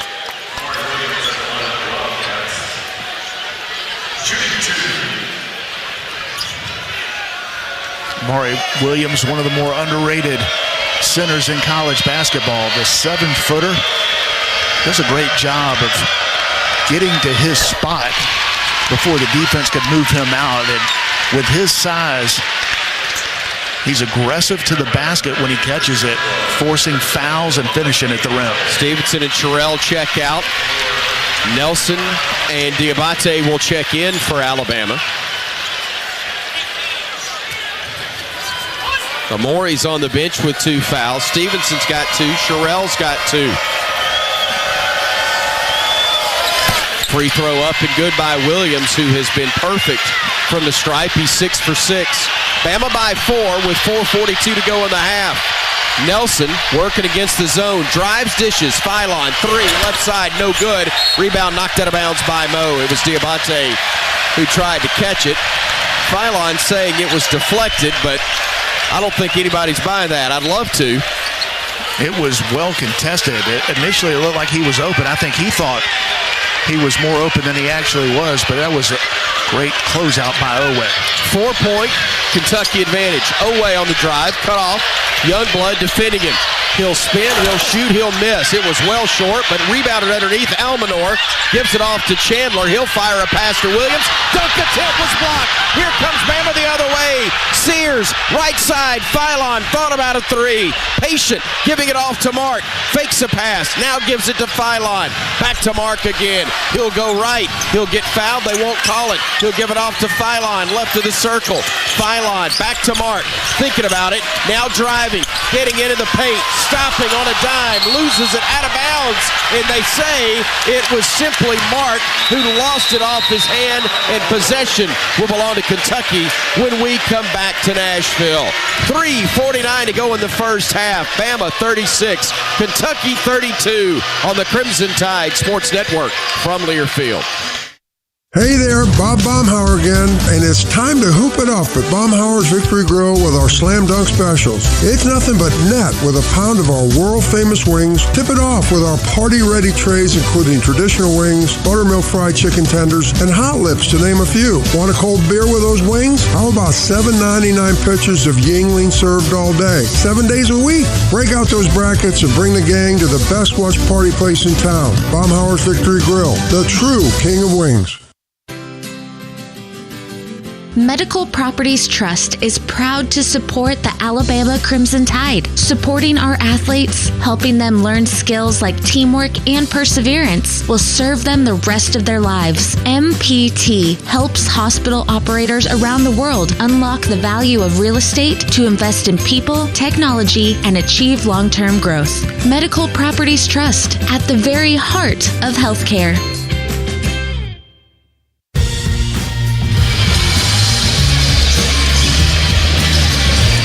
Bama 36, Kentucky 32. 3:49 to go in the first half. Stay with us at the half for the Toyota Halftime Report with first half stats, scores from around the SEC and the nation, and a quick chat with Coach Nate Oates, presented by Cook's Pest Control. Tom Stipe, Chris Stewart, Brian Pasick. We are courtside in Nashville, a Nashville adage, or I should say 3 quarts in the truth. An old SEC adage. It's really hard to beat a team 3 times, and Bama's got his hands full. Yeah, Kentucky doing a good job of hanging around, knocking down shots from the three-point line at a much higher percentage than Alabama. 2 of the best from 3 in the SEC. Both make 10-plus per game. Alabama's got a long way to go to get there. Alabama just shooting 15% from the three-point line, 2 for 13 from deep. Kentucky hasn't gotten as many attempts, 3 for 7 but Alabama has had some point-blank looks at the rim and not able to convert. This isn't a great shot-blocking team in Kentucky, so this is one that I thought Alabama would have a lot of success. Dribble drive, attacking the paint, getting in the rim, and finishing. Bama, one of the best two-point percentage teams in the country, but that has not been the case in this game. Some missed opportunities at the rim, and Kentucky, they're battered, they're bruised, but they're playing well. Not here at home, but there are a bunch of blue and white in the stands, and it's been tough for Alabama to get any separation against the Cats. They're a talented team, and they're dangerous on the offensive end, but so far this half, Alabama, you love that you're up 4, but should be up more. If Alabama can convert at the rim, they're doing the tough part, and that's getting open. But got to finish. Bama hasn't been able to with consistency here in the first half. Missed their first 9, made 2 straight. Now they've missed a couple. Out of the timeout, Youngblood, Diabate, Sears, Nelson, and Philon are the 5. Almanor, Owe, Chandler, Berea, and Williams are the 5 for the Big Blue. 3:49 remains in the half. Alabama on top, 36-32. And I wouldn't be surprised if Kentucky goes inside to Amari Williams. Alabama going with a little bit of a smaller lineup with Cliff Amore and Aiden Sherrill on the Alabama bench. Chandler with a dribble outside. Sears defending him. Chandler goes to his right, gets cut off, fires a pass. It's off the chest of Williams. Picked up Philon. Libera to bounce pass to Mo. Lays it up and in for 2. Turnover leading to points on the other end for Bama, and the Tide leads it by 6 with 3:23 to play in the half. Great job by Mo Diabate to run the lane. A beautiful pass by Libera. Almanor misses the bunny in the lane. Rebounded by Mo. Gives it off to Mark. Over left side, Nelson fakes a 3. Goes baseline, and they call an offensive foul. That is so bad. That is so bad. The guy was falling down already, and they called Mark for the foul, and that'll be his second. KB Burdett with the whistle. Good night. Oh, he tripped over his own feet, was stumbling going down, and then they called Nelson for the foul. Yeah, Nate Oates talking to Doug Schaus. He's not the official that made the call, but trying to get an explanation for that. That's a tough one going against the Tide. Here's Kentucky with the basketball. Williams looking near side Almanor. Almanor dribbles left, hands it off to Williams. Williams working against the Bama defender. They give it off far side. Berea gives it back to Williams for the lane, lays it up, missed it. They've missed a bunch around the rim lately too. Here now Diabate with Bama up 6. Mo to the top of the arc. Sizes it up, picks it up, hands it off. It's Philon now, working left, goes right, goes down the lane. Runner off the glass, no. Rebounded Sherrill, looking, hands it off Philon. 15 on the shot clock after the reset. Philon going left, bounce pass Sherrill, got hacked, lays it up. Oh, tie-up. They call a jump ball on a tie-up, and that will give possession to Kentucky. Oh, what a play by Aiden Sherrill.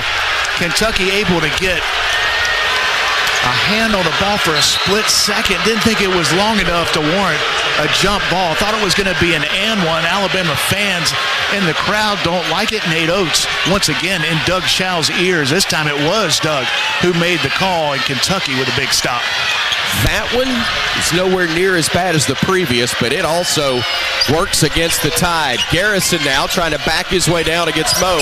Pivots, looks, backdoor pass Noah, batted away by Youngblood, but batted into the hands of Garrison. Goes in, lays it up, missed it. Put back Williams, good. Gave him too many chances there, and the Bama leads down to 4. Here's Sears running the other way.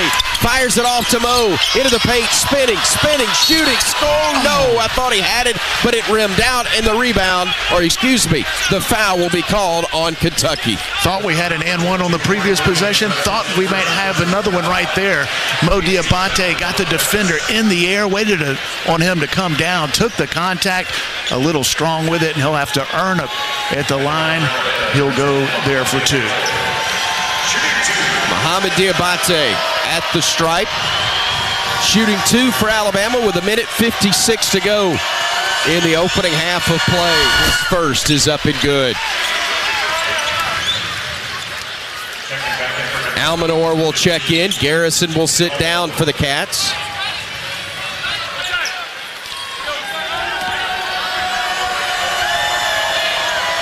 Going back to the last possession, Alabama almost had Kentucky's 8th turnover, but an unlucky bounce of the ball goes to Kentucky, and they were able to get the basket as a result. Both free throws good for Diabate, and Mohamed Diabate has given Bama a 6-point advantage. Williams fires the pass far side. Perry, 3, short, rebounded by Sherrill. Flips it ahead. Phylon, LeBaron to the rim, off the glass. No, rebounded his own miss and laid it in for 2. Wow, nice pass, LeBaron. Does he get an assist for that? He should.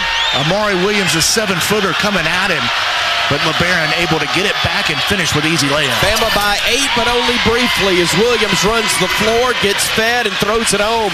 6-point game. Phylon dribbled it off his foot. It goes into the backcourt, and possession will go back to the Cats. That's just a bad break for Alabama right there as the Tide was coming in transition and trying to put on the brakes. Lost it off their foot into the backcourt. I guess it was Phylon who had that happen. Yeah, was trying to go between his legs and went off his foot. Just the 4th Alabama turnover. Perry with the basketball for the Cats, working it to the center of the floor. 1:11 to go in this opening half. Bama on top, 42-36. Correa rising. A 2-3, couldn't get it to go. Rebounded by Diabate, and Mo will bring it himself into the front court. Mo stopping on the far wing, keeping the dribble alive though. Calling for a screen, gives it off now to Sears. Mark says, somebody set a screen on Perry. He slips it, he goes left, he goes to the rim, he puts it up, no good, but they're going to call basket interference. The backboard was hit by a Kentucky player as Mark went to the rim, so count the bucket for the Crimson Tide, and it's 44-36.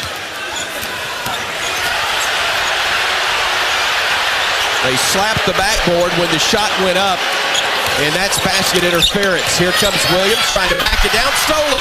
Phylon with the basketball. Phylon to the rim, lays it up, counted, and he is fouled. LeBaron Phylon, after Aiden Sherrill got a deflection into steal. Holloway took it, Phylon took it, went the other way, got the and one opportunity, and Brian passing in transition. The Cats can't keep up with the Crimson Tide. Alabama has a depth advantage with LeBaron Phylon and athleticism advantage. Wasn't trying to throw that one down, but has that extra gear, takes the contact, a huge play, defense to offense late in the first half.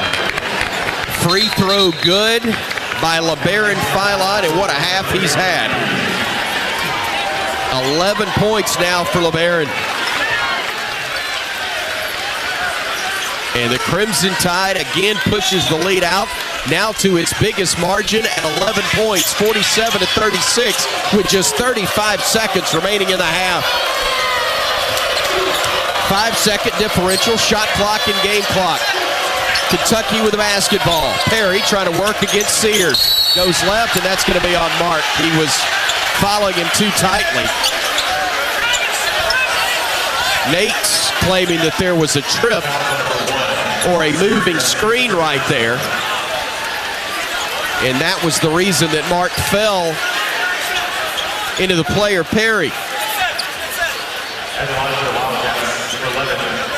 But regardless, he'll go to the line and shoot free throws after Mark was whistled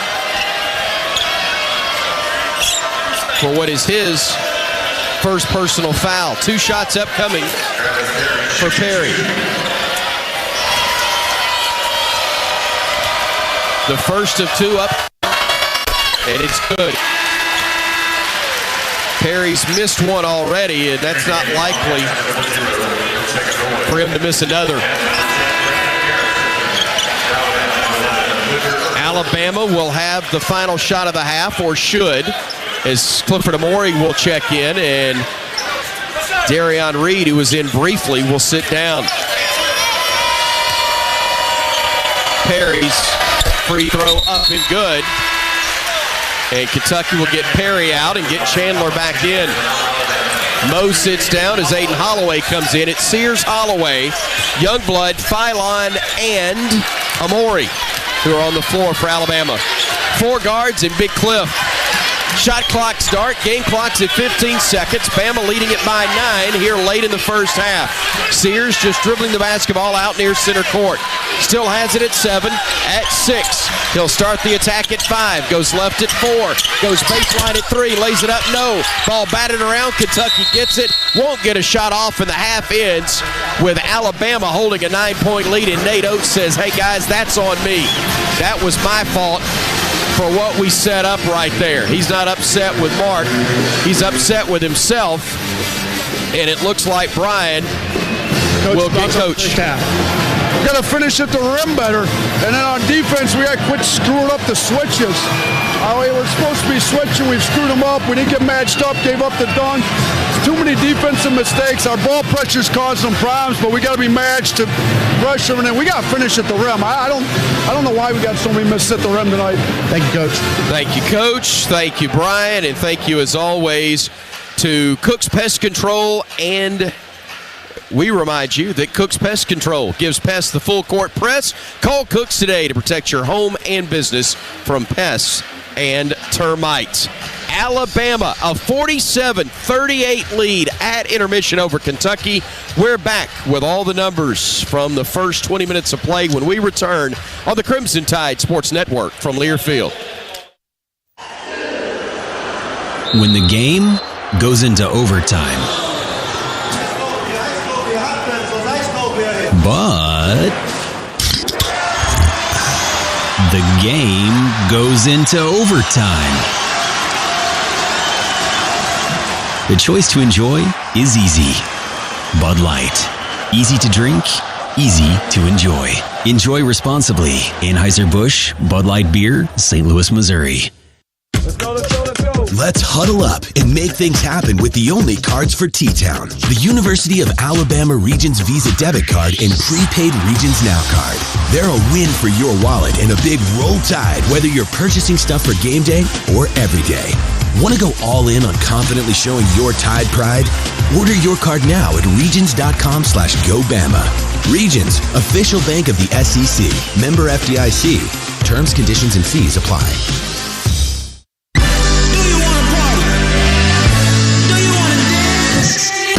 Your moment has arrived. It's time to shed the normal day-to-day version of yourself and let your most fabulous self loose. Make your way to Wind Creek Wetumpka, because whatever your idea of fabulous is, this is where you'll find it. Wind Creek Wetumpka. It's your kind of fabulous. Gambling problem? Call 1-800-GAMBLER. Being a Chevron car these days has been quite the adventure. Miami to Seattle, ocean to ocean. I've stopped at so many states and collected so many bumper stickers. Sometimes I feel like a moving passport book.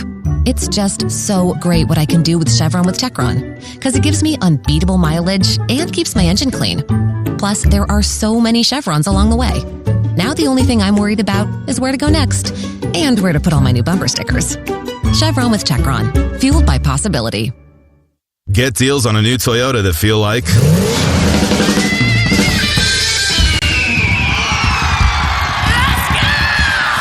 Visit your local Toyota dealer for the Ready, Set, Go event. Get $1,750 in bonus lease cash on a new 2024 Toyota Tacoma SR5.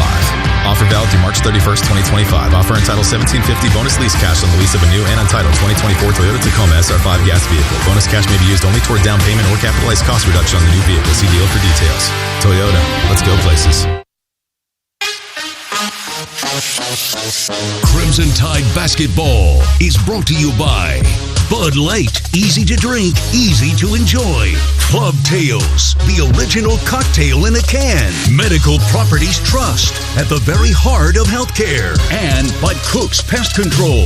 Cook's, the South's most trusted name in pest control and proud sponsor of Alabama basketball. Welcome to the Toyota Halftime Report. Toyota, visit your local Toyota dealer today. Toyota, let's go places. Well, they went back and reviewed a basket that had been given to Alabama on basket interference. The play was under review, brought to us by Bromberg's, Alabama's oldest and most trusted jeweler, and unfortunately, they have taken that 2 away. So with Kentucky scoring 2 free throws late in the half, and then Bama failing to score on the ensuing possession, and then also 2 wiped off the board, it's only a 7-point lead for the Crimson Tide, 45-38 at intermission. As we take a look at our first half scoring numbers and our Toyota halftime report, brought to you by your local Toyota dealer. Also, visit ExploreToyota.com today. Take advantage of the amazing deals on a full line of vehicles, and no matter your destination, Toyota goes with you. Toyota, let's go places. At the half, the numbers favoring Alabama. The Tide getting 7 each from Nelson and Amori, 10 from Philon, 6 from Sears, 6 also from Diabate and Stevenson, 3 from Sherrill. Holloway, Reed, and Youngblood all played but did not score for the Crimson Tide. Meanwhile, Kentucky got 4 from Carr. Amari Williams had 12. They got 2 from Oway, 8 from Berea.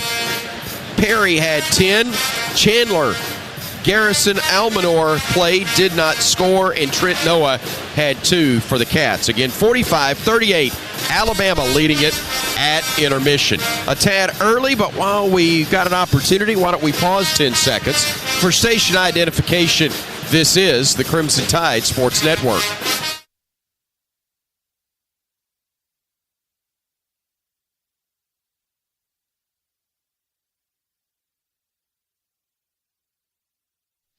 Bama by 7 at the half, 45-38. We're back after this on the Crimson Tide Sports Network from Learfield. Each Monday night, join us for Hey Coach, presented by Alpha Insurance. Live at 6 p.m. Central from Baumhauer's Victory Grill in Tuscaloosa. We'll talk Alabama athletics with Tide coaches and players, plus take your calls. Hey Coach is available to listen to across our radio network, the Varsity Network app, as well as a video stream on all CTSN social media platforms at UA_CTSN. Hey Coach, Mondays at 6 p.m. on the Crimson Tide Sports Network. When the game is on the line, you want someone you can count on. At Alabama Power, we believe in consistency and having each other's back. It's our game plan to safely deliver the electricity you depend on. We give 100% to achieve 99.9% reliability. Learn how we power a better Alabama at alabamapower.com/reliable. Alabama Power is a proud supporter of the Alabama Crimson Tide. When the game goes into overtime, but the game goes into overtime. The choice to enjoy is easy. Bud Light. Easy to drink, easy to enjoy. Enjoy responsibly. Anheuser-Busch, Bud Light Beer, St. Louis, Missouri.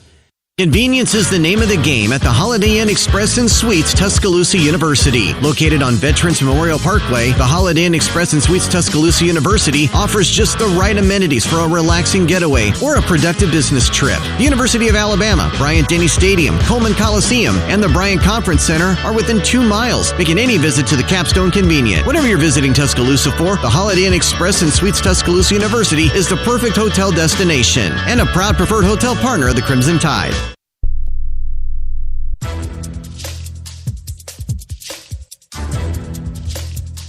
This copyrighted broadcast is an exclusive presentation of Learfield under the broadcasting rights granted by the University of Alabama. Reuse of this presentation is prohibited without the expressed written consent of the university and Learfield. Announcers are provided by Learfield and approved by the university.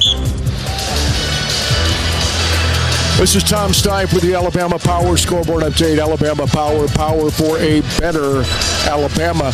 Bama leads Kentucky now 45-38.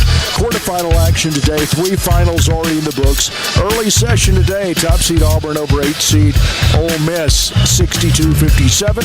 While the 4 seed Tennessee defeated 13 seed Texas 83-72. So Auburn and Tennessee will square off in the first game of tomorrow's SEC semifinals. The evening session, 2 seed Florida defeated 7 seed Mizzou. That score 95-81. Florida will face the winner of our game in the semis tomorrow afternoon. We'll take a look at team stats next. This is the Crimson Tide Sports Network from Learfield. This is Coke Zero Sugar. Could I be the best Coke ever? Try and taste with your ears. Hear those bubbles?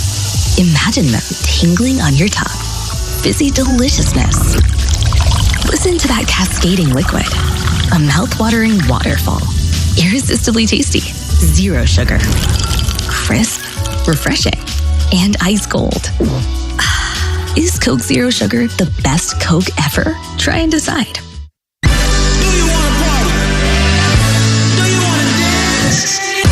Your moment has arrived. It's time to shed the normal day-to-day version of yourself and let your most fabulous self loose. Make your way to Wind Creek Wetumpka, because whatever your idea of fabulous is, this is where you'll find it. Wind Creek Wetumpka. It's your kind of fabulous. Gambling problem? Call 1-800-GAMBLER. Hello, Tide fans. This is Chris Stewart for Conecuh Sausage. Conecuh's an Alabama fan favorite we all know and love. It's made from the finest cuts of pork, their patented blend of seasonings, and smoked over a pure hickory fire for that true hickory smoked southern flavor. Conecuh Sausage is always great on the grill and perfect for tailgating. Pick up a pack and enjoy your family's favorite recipes at any meal of the day. Conecuh Sausage, a game day tradition, and the official smoked sausage of the Crimson Tide. Sports bring us together. The sickness can keep us apart. Don't miss out on what matters most. Vaccines help keep you in the stands while we are on the court. And the jam by Terry Reed. Staying up to date on your vaccines, including for respiratory viruses, keeps you in the game, protecting yourself and those around you. Be here, be healthy.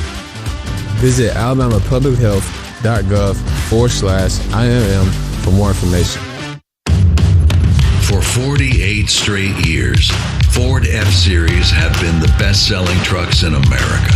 We got here by engineering breakthrough technology, redefining Built Ford Tough, and never settling for second best. But what's really made Ford F-Series the #1 selling trucks in America is you. Ford F-Series, Built Ford Tough. Based on 1977 to 2024 calendar year total sales. Working out top of the arc, hesitates, goes left, now goes right, behind the back with a dribble, kicks it in the corner, Nelson, 3 bottom. Bama, after missing 9 straight, has made 2 in a row. Bama leads Kentucky at the half, 45-38, and the sounds of the game are presented by Beatbox, the original party punch, and an official sponsor of the Crimson Tide, with a lineup of bold flavors that are low sugar, gluten-free, and resealable. Beatbox has a flavor for everyone. Look for it across the Southeast for your next tailgate. Halftime stats, shooting percentage, Bama 47% overall, 15 from bank first, 3 land, 11 of 13 from the stripe. For Kentucky, 39% overall, 33 from outside the arc, 11 of 14 from the foul line. Rebounding, Bama leads at 2019. Turnovers, Bama with only 4, Cats with 8. Again at the half, Bama leads Kentucky 45-38. That does the Toyota halftime report. Second half's coming right up. This is the Crimson Tide Sports Network from Learfield. See the call as we make the call. Watch the Courtside Cam presented by NASCAR for each Alabama home basketball game. Streaming live on all CTSN social media platforms, you can get a front row seat to every big play and every reaction from the Alabama radio crew for men's and women's basketball. Watch on YouTube, Facebook, and X at UA_CTSN. Wide open 9, left corner 3. Switch! At Red Diamond, we know that there's simply nothing better than the perfect sip of fresh brewed iced tea. And we've been working hard to make sure choosing Red Diamond is always easy, with only simple ingredients: water, tea leaves, and pure cane sugar, or no sugar. We make sure our tea tastes like, well, tea. Stop by your local cooler and pick up a gallon for a perfect sip today. Red Diamond. Perfect's not easy. Get deals on a new Toyota that feel like...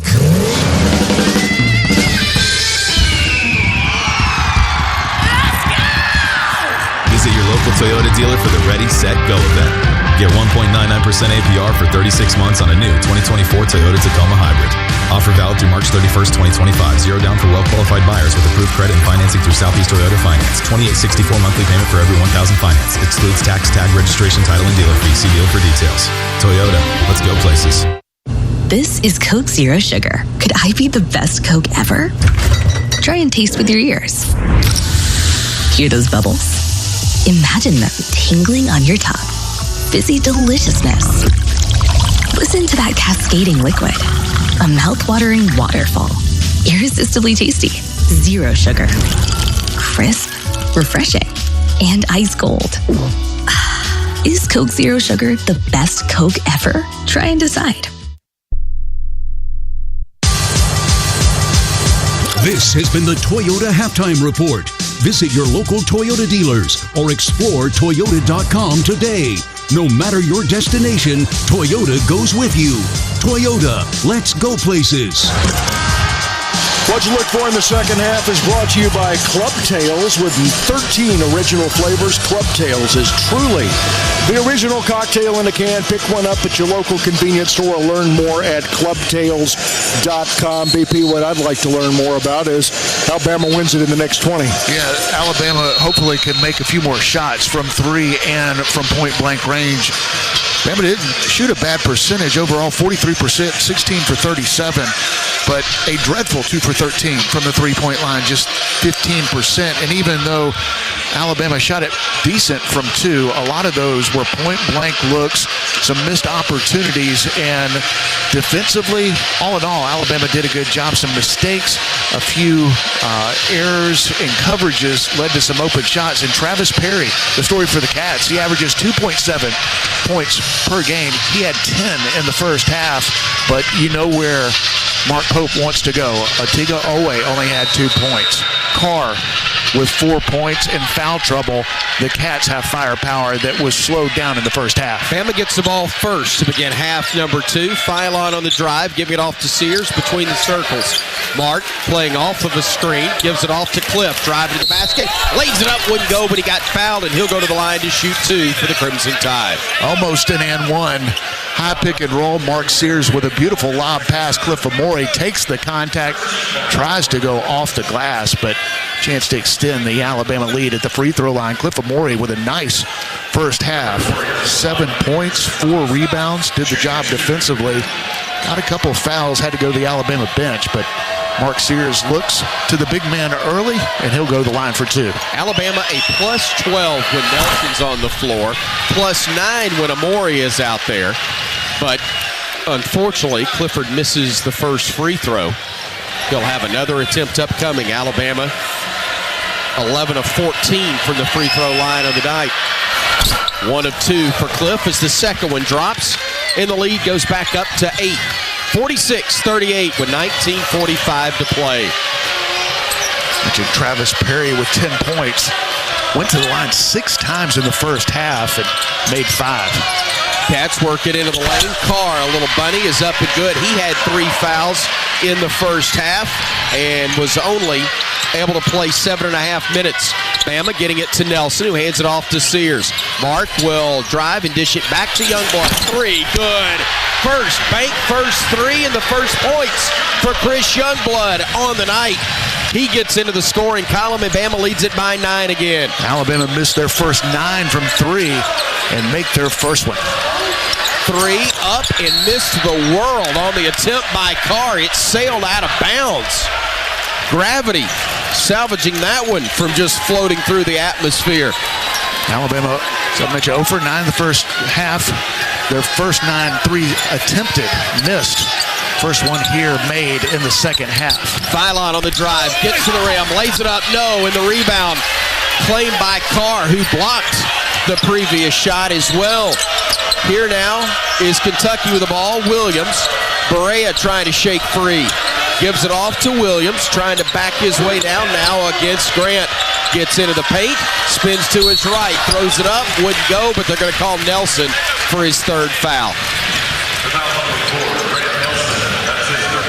That's 3 on Grant, and that will get Mohamed Diabate up off the bench. Amari Williams is one of the best in the SEC at drawing fouls. That's the 7th foul he's drawn in this game, and a good free throw shooter as well. Perfect 6 for 6 from the line in the first half. The left-hander hits another free throw. He is 7 of 7 from the stripe, and the Cats are 12 of 15. Same number exactly for Alabama from the charity stripe.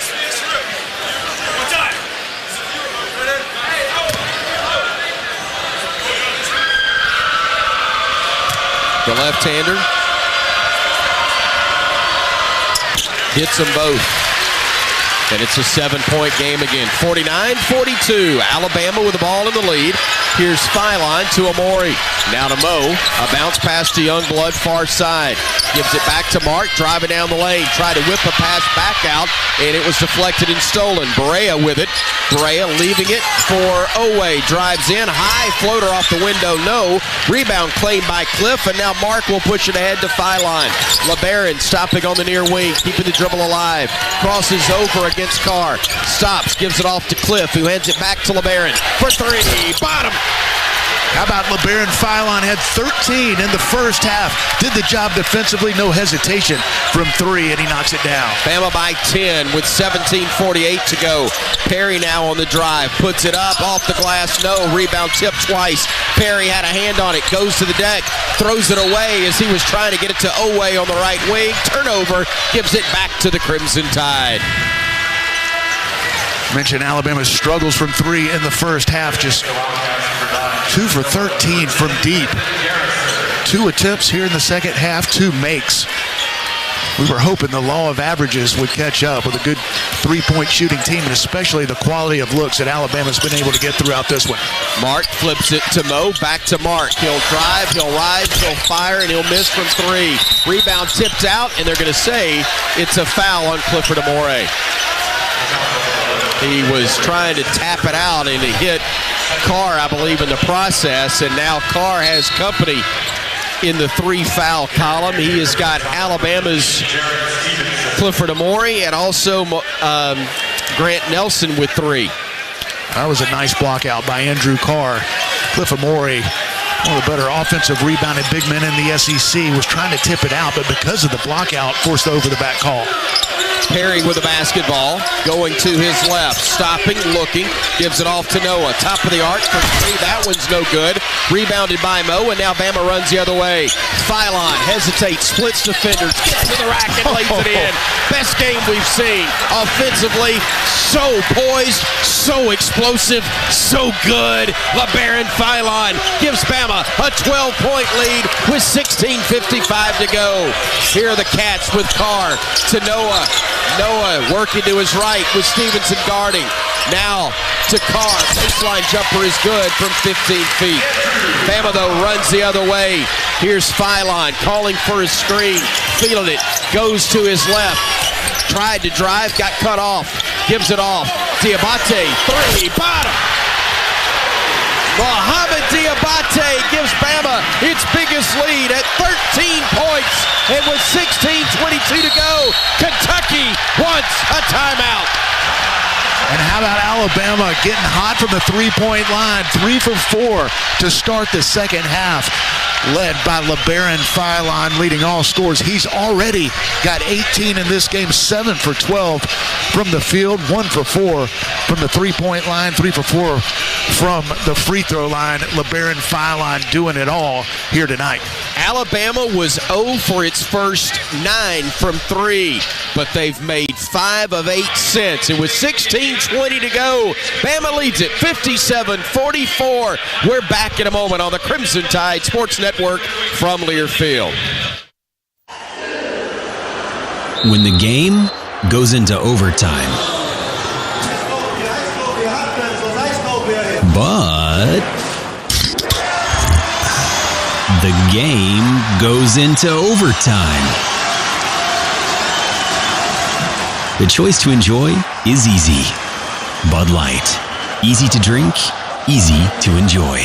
Enjoy responsibly. Anheuser-Busch, Bud Light Beer, St. Louis, Missouri. When the game is on the line, you want someone you can count on. At Alabama Power, we believe in consistency and having each other's back. It's our game plan to safely deliver the electricity you depend on. We give 100% to achieve 99.9% reliability. Learn how we power a better Alabama at alabamapower.com/reliable. Alabama Power is a proud supporter of the Alabama Crimson Tide.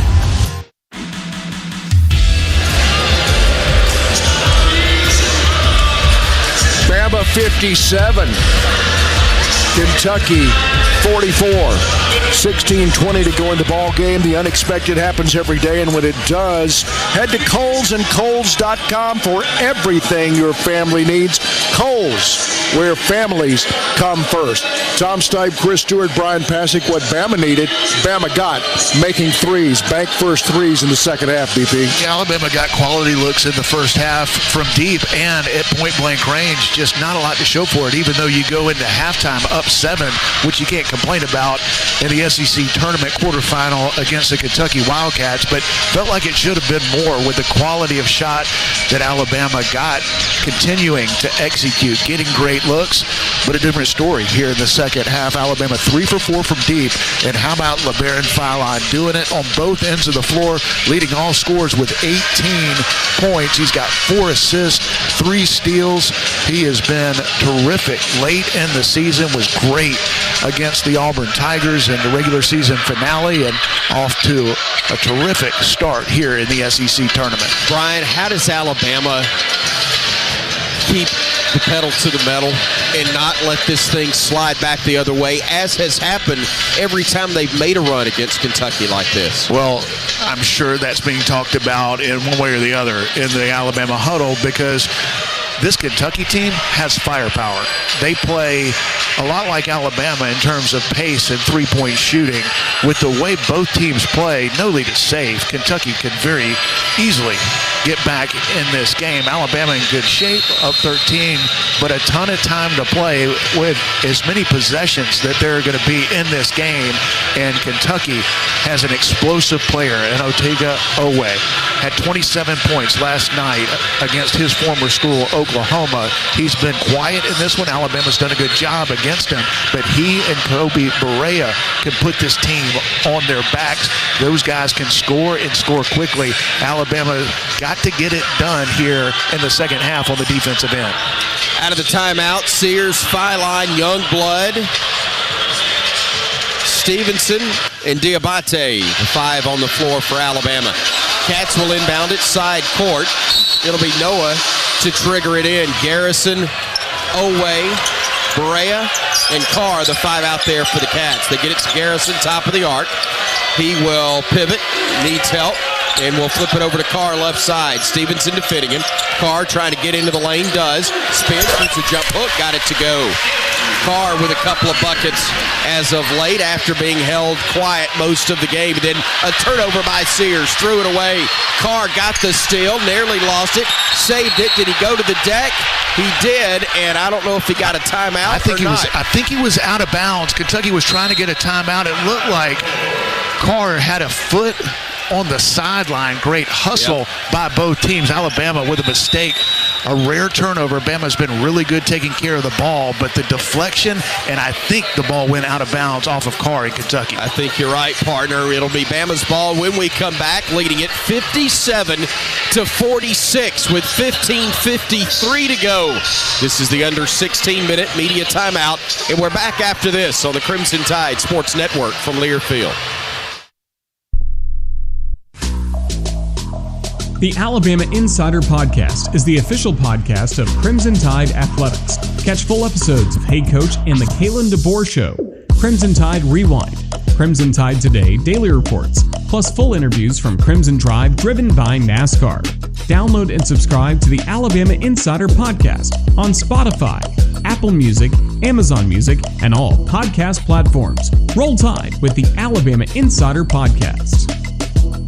Hey there, Bob Baumhauer again, and it's time to hoop it up at Baumhauer's Victory Grill with our Slam Dunk Specials. It's nothing but net with a pound of our world-famous wings. Tip it off with our party-ready trays, including traditional wings, buttermilk fried chicken tenders, and hot lips, to name a few. Want a cold beer with those wings? How about $7.99 pitchers of Yingling served all day? 7 days a week. Break out those brackets and bring the gang to the best watch party place in town, Baumhauer's Victory Grill, the true king of wings.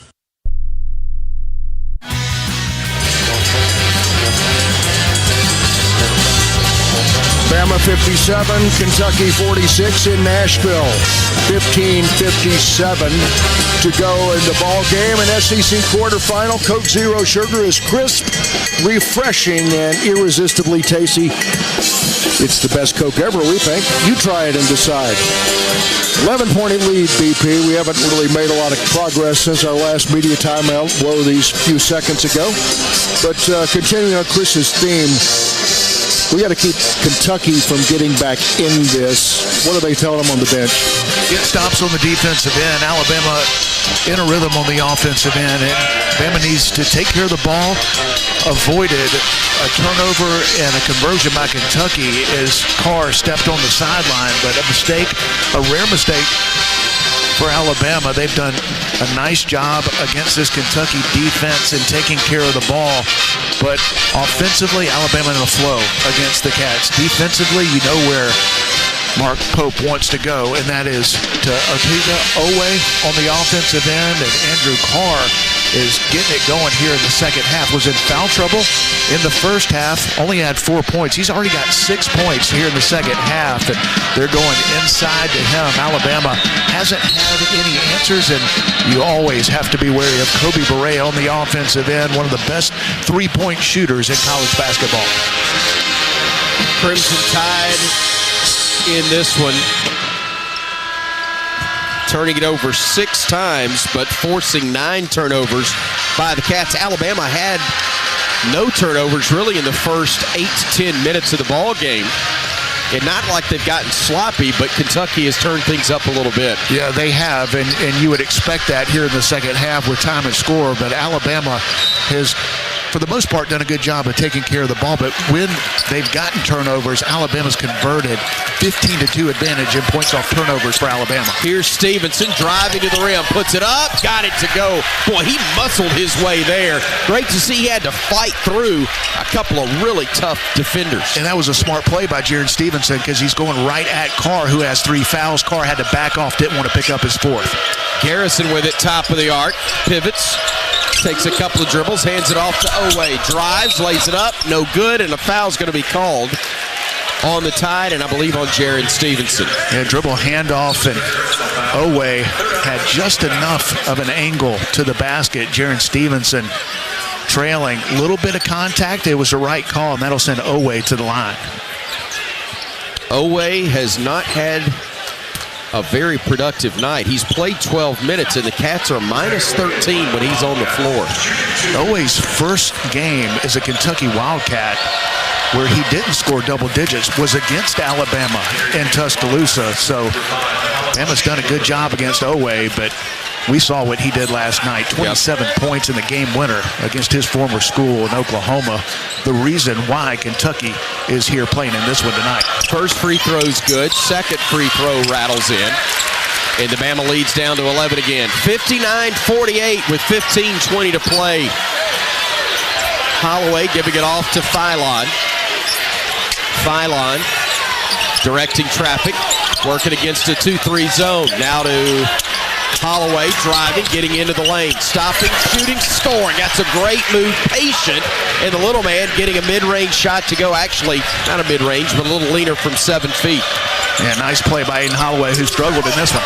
Cats go inside, reverse layup attempt, no good from Oweh, and they call Stevenson again for a foul. Well, Mark Pope is going to his leading scorer, Oweh, and not a ton of contact on the last couple of possessions, but just enough to warrant a foul call. That'll send Oweh back to the line where he's been really good. Yeah, that's 4 now on Jaron. He's going to have to come out. Chris Youngblood will replace him. So Bam will go smaller as Oweh will shoot the first of 2. And he gets that one to drop. Stevenson out, Youngblood in. Stevenson with 8 points, only 1 rebound, a couple of steals, but now 4 fouls in 10 minutes. Alabama's made 4 straight field goals on the offensive end, but Kentucky's been able to get to the free throw line and convert here in the second half. Bama up 11 again after the Kentucky free throws. Sherrell got hacked, and I mean hacked. Garrison clubbed at the basketball and got him on the arm, and that will be foul number 1 this half on Kentucky. Check that, the second. One thing that's really impressed me about Aiden Sherrell as a freshman is the strength that he plays with. He was able to grab that ball through contact and not turn it over. Sherrell handing it off. Holloway, 3, bottom. Aiden Holloway, another bank first 3 for the Crimson Tide. Alabama's made 6 of its 18 attempts. That's why that mid-range floater was so important to get Aiden Holloway going on the offensive end. Oweh in the lane, and they'll call another foul. Let's see who they get for that one. Look like maybe Aiden Sherrell is, Otega Oweh has been aggressive here lately, getting to the line and don't want to get him going. It looks like he is going as Bama has had a hard time keeping him in front. He's lived at the free throw line here in the second half. Actually, they said it was on Chris Youngblood, so that's just his first foul as Oweh makes his 5th straight free throw on 3 straight trips to the line. Should say in as many possessions. And not only does it allow them to get to the line, but it allows them to make a change, get Carr out, and put Williams in defensively. Nobody's getting stops here in the second half. Alabama can't keep Kentucky off the line, but fortunately, Alabama 4 for 5 from the three-point line here in the second half. Oweh makes them both. Here now is Philon calling for a screen. Instead, he'll give it off to Youngblood near wing. Hands it back to Philon. Trying to work against Oweh. Comes near side with a dribble. Off of the screen. He'll reverse it back to Mo. He'll drive. He'll get into the lane. He lost it. He got it back. Fires it outside to Holloway. 4 to shoot. 3 to shoot. 2 to shoot. 1 to shoot. Got fouled with .9 left. And that's a huge break for Alabama. It's the right call, but it's a break for the Crimson Tide. I think Kentucky thought that it was going to be a step back 3 for Aiden Holloway because the shot clock buzzer was about to go off, but the quickness and understanding of where he was on the floor and the time, Aiden Holloway able to take the contact with under a second to go on the shot clock. He'll go to the line for 2. Aiden trying to extend the 12-point Bama lead with 14 minutes exactly left to go in the game, and he does just that, hitting the first. Bama's made 6 of its last 9 from 3-point range, and they're now 13 of 17 from the free throw line as the free throw is missed, and then Sherrell could not secure the loose ball for the Crimson Tide. He touched it last, and possession will belong to Kentucky. A rare miss for Aiden Holloway, one of the best free throw shooters and 3-point shooters in the SEC. Bama up by 13. 14 points has been their biggest advantage. Williams trying to back his way down against Sherrell. No, he's going to hand it off. Berea on the drive, goes in, a wild shot, no good. Ball's batted around, and Bama gets it. Tide got to stop, and here comes Philon the other way. Aiden left alone, three, short. Rebound, run down by Oway initially. Now a scramble on the deck, and the Cats come out with it, and they got numbers. Williams will drive to the rim, missed the dunk, but a foul's going to be called as Youngblood got him on the arm. Boy, I thought that was going down by LeBaron Philon at the top of the key. In rhythm, he's been so good in this game, a little short with it. Bama fighting for the offensive rebound. Mo Diabate in great position, but the loose ball goes to Kentucky, and Williams attacks the basket. Alabama didn't have a choice but to do anything but foul. It'll be Kentucky back at the line where they've been perfect here in the second half, 8 for 8. Fine. Williams missed a free throw. Hallelujah. Nice call there, Brian. Good work. Man, I've been trying, and they wouldn't help me out. Finally, Amari Williams, well, he has been so good from the line. His ninth attempt, he's made 8. Tag teamed it. There we go. He missed that one. And Bama still leads it by 13 with the ball. Here is Bama inside. The pass coming from one Aiden to the other Aiden. Holloway to Sherrill for the flush, and the Tide its biggest lead now at 15. They double-teamed a great three-point shooter in Aiden Holloway. Beautiful bounce pass inside for the easy dunk. Garrison with it, top of the arc to Oway, now to Williams. Fires a pass left corner. Perry three, short. Rebounded Diabate. Let's push it, fellas. Here comes Holloway near side. Thinks about it. Now drive. Gets underneath. Left-hand shot. No. In the rebound claim by Berea. Berea works ahead, giving it off to Oway. He'll throw a lob into the hands of Aiden Sherrill, and Bama with a turnover again. The takeaway. Mo throws it home. Kentucky thought he was going to go to Mark Sears. Nobody stopped the ball. Mo Diabate all by himself throws it down, extends the Alabama lead, and listen to those in crimson and white here in Nashville. Thought it was Big Blue Nation that would prevail, but the Crimson Colony with an uprising of its own. 12:30 to play, 69-52. The Tide rolling in Nashville on the Crimson Tide Sports Network from Learfield. Let's go, let's go, let's go. Let's huddle up and make things happen with the only cards for T-Town. The University of Alabama Regions Visa Debit Card and Prepaid Regions Now Card. They're a win for your wallet and a big roll Tide, whether you're purchasing stuff for game day or every day. Want to go all in on confidently showing your Tide pride? Order your card now at regions.com/GoBama. Regions, official bank of the SEC. Member FDIC. Terms, conditions, and fees apply. Tide fans, Golden Flake Snacks have been a proud partner with the Tide family for 67 years. The South's original potato chip, Golden Flake Snacks, are delicious fan favorites because they're crafted from traditional Southern recipes. From crispy, perfectly flavored potato chips to light and airy pork rinds and fluffy, cheesy cheese puffs, Golden Flake Snacks are a winning combination with Alabama basketball. Share Golden Flake Snacks with your Tide family and friends. Simple, Southern goodness. That's Golden Flake. 12 minutes, 30 seconds to go in the ball game in Nashville. The team in crimson, 69. The team in blue, 52. Tide fans in North Alabama and all over the state, the New Wave podcast Meet and Greet with Ryan Williams and Jalen Mbakwe has been rescheduled for Saturday, March 29th at Sand Mountain Park and Amphitheater in Albertville. Ryan and Jalen will now be there from 2 to 3. Make that note, 2 to 3, to meet Bama fans, sign autographs, and pose for photos. Please mark your calendars for this new day. Tom Stipe, Chris Stewart, Brian Pasick. We are courtside in Nashville. The reputation in some circles, BP, is that the Big Blue Nation takes over this building this time of year. Not so much.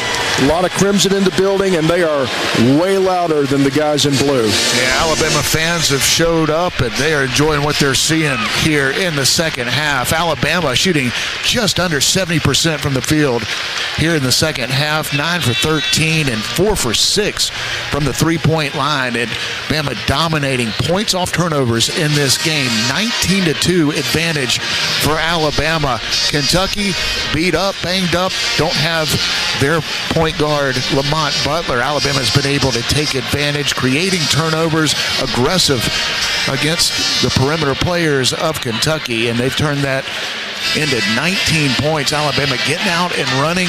Both of these teams want to get up and down and play with pace and look to shoot open threes. Alabama's been able to do it here in the second half, and Bama's defense against the three-point shooting of Kentucky has been good, but got to keep the Cats off the line. Kentucky has been able to get to the free throw line 10 times here in the second half. They've made 8, but offensively, the Crimson Tide is rolling. Still a lot of time to play. With the pace of this game, as many possessions as there are, Kentucky capable with the three-point shooting of getting back in this one. Alabama's got to continue to stay aggressive on both ends. It is imperative that you not let them get some momentum, whittle this thing down to where you get to that under 8 media timeout, and it's suddenly a single-digit ball game once again. Yeah, listen, the next 5 or 6 minutes important in this game. We would love to send all those in blue and white out to Broadway to start an early evening at the bars. Kentucky looking back door. They find Williams wide open. A great play after the timeout to get their big man the look down low, and Bama's lead is down to 15. Here now is Holloway on the drive, gives it inside. Sherrill pivots, looks, had a shot attempt blocked. Diabate fights for it. Sherrill fights for it. He wins the fight, then throws it away. Carr got the steal, and the Cats will come the other direction. That's great effort by both teams, and Kentucky able to get the loose ball. Cats go inside to Carr, working against Mo. Shot blocked by Diabate, out of bounds. What a play by Mo. And Andrew Carr had it at 6'11" at point-blank range. Mo Diabate able to play with physicality, do it without fouling, block it out of bounds. Great effort on the defensive end by Mo. So the Cats will inbound it now to Carr, giving it off to Perry. Perry directing traffic, and a hold's going to be called on Sherrill, trying to keep Williams from getting the basketball at the high post. Well, that's a tough one right there, and Kentucky with just under 12 minutes to play already in the bonus, sending a guy who's been great from the free throw line, Amari Williams, to the line for a 1-and-1. Sherrill guilty of his third personal, and that'll get Clifford Amore back on the floor for the Crimson Tide. Clifford playing with 3 fouls of his own. 11:47 to go. Williams' first free throw is no good. Long rebound tipped back into the hands of Amore. So Williams has missed 3 straight after making 8 in a row to start things off. Here's Bama with the ball. Diabate picking it up, wanting to give it off, does to Cliff, who hands it off to Aiden. Holloway changing direction, backs it out beyond the arc. 10 to shoot, he'll go baseline. He'll step through, he'll hand it off. Mo goes in, changes direction in air, and laid it in for 2. Beautiful pass and finish by Mo Diabate. Perry on the drive, gets underneath the basket, circles away from traffic and throws it away. Mo with the steal, splitting defenders, gets tripped by Perry at midcourt, and Bama will have the ball, leading 71-54, 11-11 left to play here in Nashville. Aiden Holloway struggled in the first half, early in the second, but he has been so good on both ends of the floor. Beautiful drive, draw, and dish to Mo Diabate, and Mo able to go up, hang in the air. I think he changed hands from right to left and finishes to extend the Alabama lead. Holloway with the basketball front court. Works it back to Youngblood. Deep 3, bottom. You could tell when it left his hands that was going in rhythm, no hesitation. Chris Youngblood continues the hot shooting for Alabama. His second bank first 3 of the game. Carr trying to answer, does. Card knocked it down from the left wing, but Bama still leads it 74-57. Holloway on the drive, gives it off to Mark. He'll try from deep. Oh, yeah! That one was from Broadway. And Bama leads it 77-57. Cats work it down low. Chandler has it blocked by Moe, and the rebound controlled by Holloway. He'll bring it front court. Aiden with it near side. Bama trying to put the hammer down on the Cats. Holloway into the lane. Holloway bumps, and a foul is called to the Big Blue. Alabama smoking hot from the three-point line here in the second half. We talked about it. Alabama in the first half missed their first 9 threes, finally made their 10th. But since then, they've been hot. Bama 6 for 8 from the three-point line since halftime. They missed 9 in a row, but they were up 6 at that point, I believe. Got it done other ways. Holloway with a basketball on the inbounds. Drives, dishes, back out to Mark. He wants to. He'll drive. He'll work against Oway. He'll stop. Fall away from 15. No. And the rebound controlled by Williams of Kentucky. Williams will come the other way and hand it off to Oway. Throws a massive screen, but it's stolen by Mark. Mark to the rack. Blocked, but that's basket interference. They'll review it at the next media timeout, but for the moment, that is going to be a goaltend and a bucket for Mark Sears, and he's got 11. Great job defensively by Mark Sears. Oway was trying to get the ball inside. Mark stripped him. And this is one that I wish they'd look at it now because the ball went out of bounds off of Kentucky. I know they don't want to stop the game, but if it's not a goaltend, it should be Alabama's ball because that was knocked out of bounds off Kentucky. And then it's kicked towards center court, but controlled by the Cats. They throw it down low to Oway. He bats it into the hands of Carr. Carr spinning and scoring in the paint. That was as ugly a possession as you could have. Kentucky almost turned it over about 3 times and ends up with a bucket. Bama runs the other way. Mark to Cliff. Back to Mark. Steps back. Shoots it again. Misses this one. Rebound and a foul is called on Clifford Amore, and that will be his 4th. Man, that's tough. A missed 3, and on top of it, one of your most active bigs in Clifford Amore picks up his 4th foul. Doesn't hurt quite as bad when you're up 20 with 9 minutes to play. Still plenty of time with the pace of this game. Want to continue to keep the pedal down and stay aggressive. Cliff Amore check out. Can't afford to get in foul trouble. Such an important player on this team. He and Mo Diabate. Mo's been great off the bench for Alabama. Mo with 13 points, 8 rebounds. Doing it all for Alabama on both ends. Garrison hits the front end of the 1-and-1. He'll get a second try. By the way, the last bucket for Mark Sears moves him to 6th on Alabama's all-time scoring list. 1,865 points. Passes the legendary Jerry Harper on the all-time scoring list. Garrison misses the second. Rebounded by Stevenson, and here comes Sears into the front court for Alabama. Sears to the top of the arc. Sears out to Jarrett for 3. Short, long rebound, tipped, saved. Stevenson took it away from Amore. Now Youngblood, deep 3.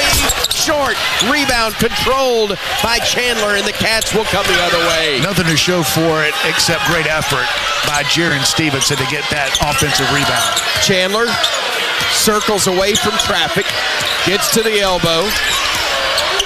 Cats can identify the mismatch with Garrison on Sears. Now Bama will switch as Oway drives in, lays it up.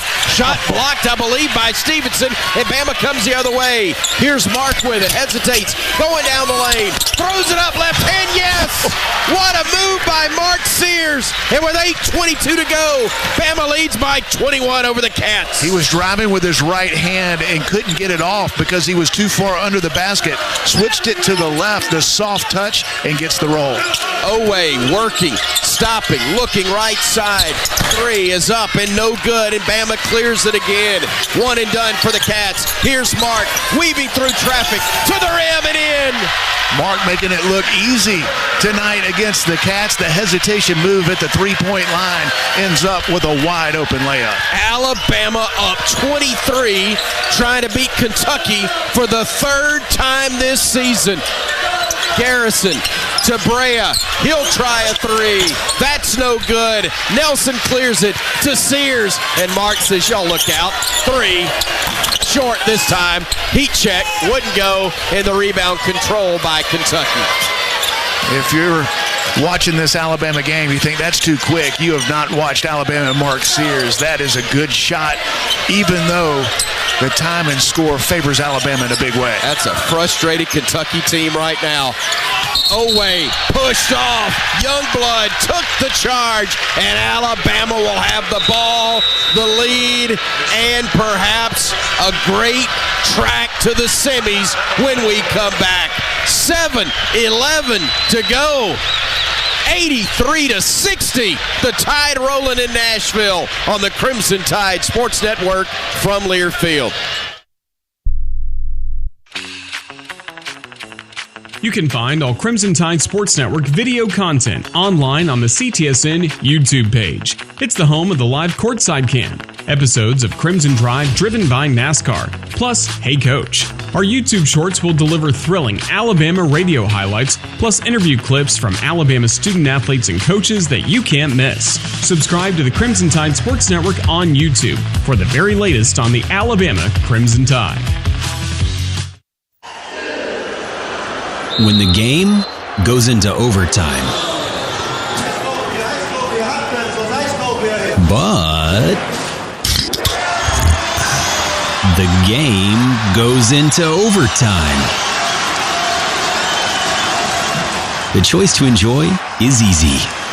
Bud Light. Easy to drink, easy to enjoy. Enjoy responsibly. Anheuser-Busch, Bud Light Beer, St. Louis, Missouri. Alabama playing a sweet tune in Music City, 81-60 over Kentucky. ATIX says thank you to all ticket-holding Crimson Tide fans.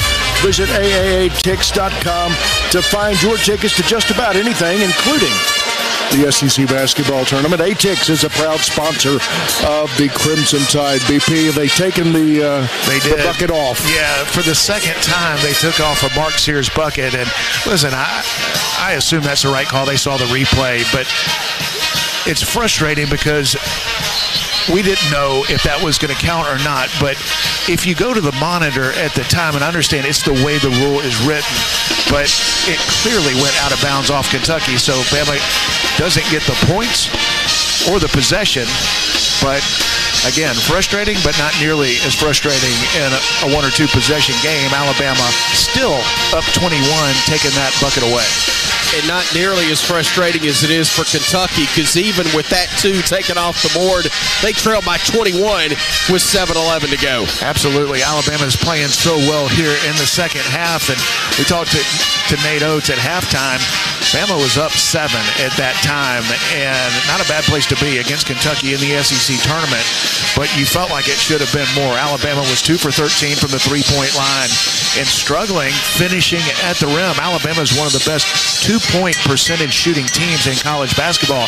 Kentucky, not a great interior defensive team. They don't have a ton of rim protection. Alabama just missing a lot at the rim at point-blank range. Not many misses here in the second half.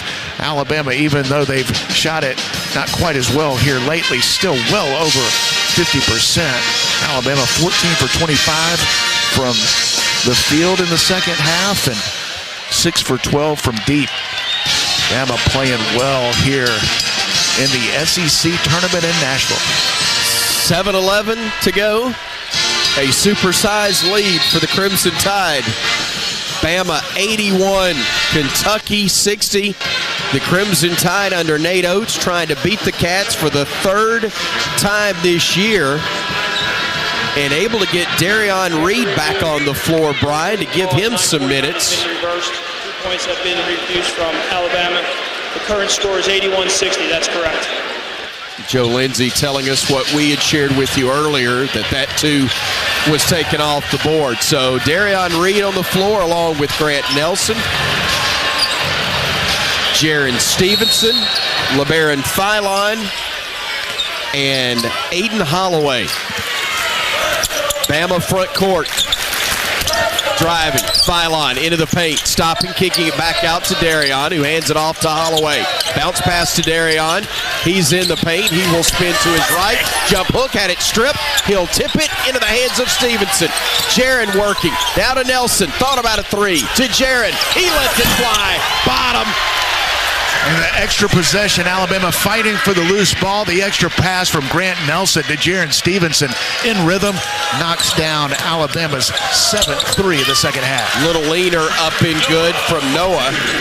And that cuts Bama's lead to 22 with 6:28 remaining. Holloway to his left, into the paint. Puts up the runner. It is no good. Tip, no good. Tipped out, and Noah controls it for the Cats. Fires it ahead to Berea. Bray on the drive, gives it off to Carr, who lays it in. Bama's lead down to 20, 84-64, 6:08 to go. Driving is Philon to the baseline. Cut off, brings it back out. LeBaron goes now into the lane, flips it up with a left hand, no, but got fouled, and he'll go to the line to shoot a pair. How did he even get that shot off? LeBaron just continues to probe the defense and was pretty well guarded through most of that possession, but comes off a ball screen. Kentucky a little slow to get over it. Had an angle to the basket, took the contact, and got it up on the glass, and not able to convert, but gets to the free throw line trying to add to his 18 points. Unfortunately, hits the back iron on the first attempt. 18 points in the ball game for LeBaron. 21 his season high against South Dakota State. At 15 in the win against Auburn. Just playing better and better down the stretch as he hits 1 of 2. And Alabama leads it by 21, 85-64 with 5:50 to play.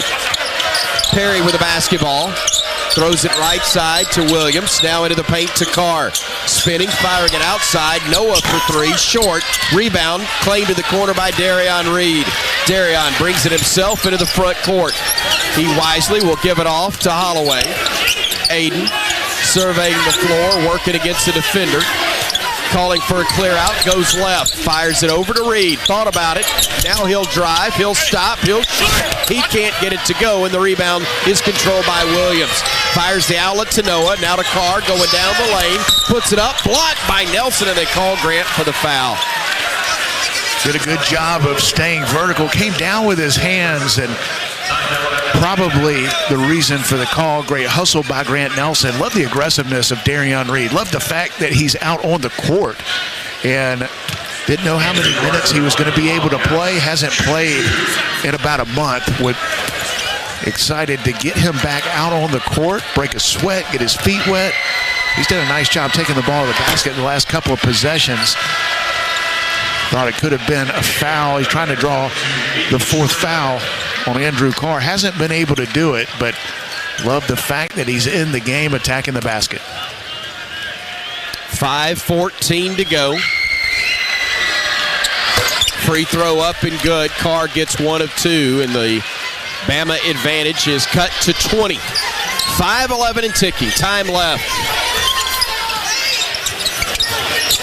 Philon with it. Goes to his left, goes left to the lane, stops, kicks it out to Reed. Darion in the paint, stops, spins, kicks it near side. Stevenson three, and he hit another one.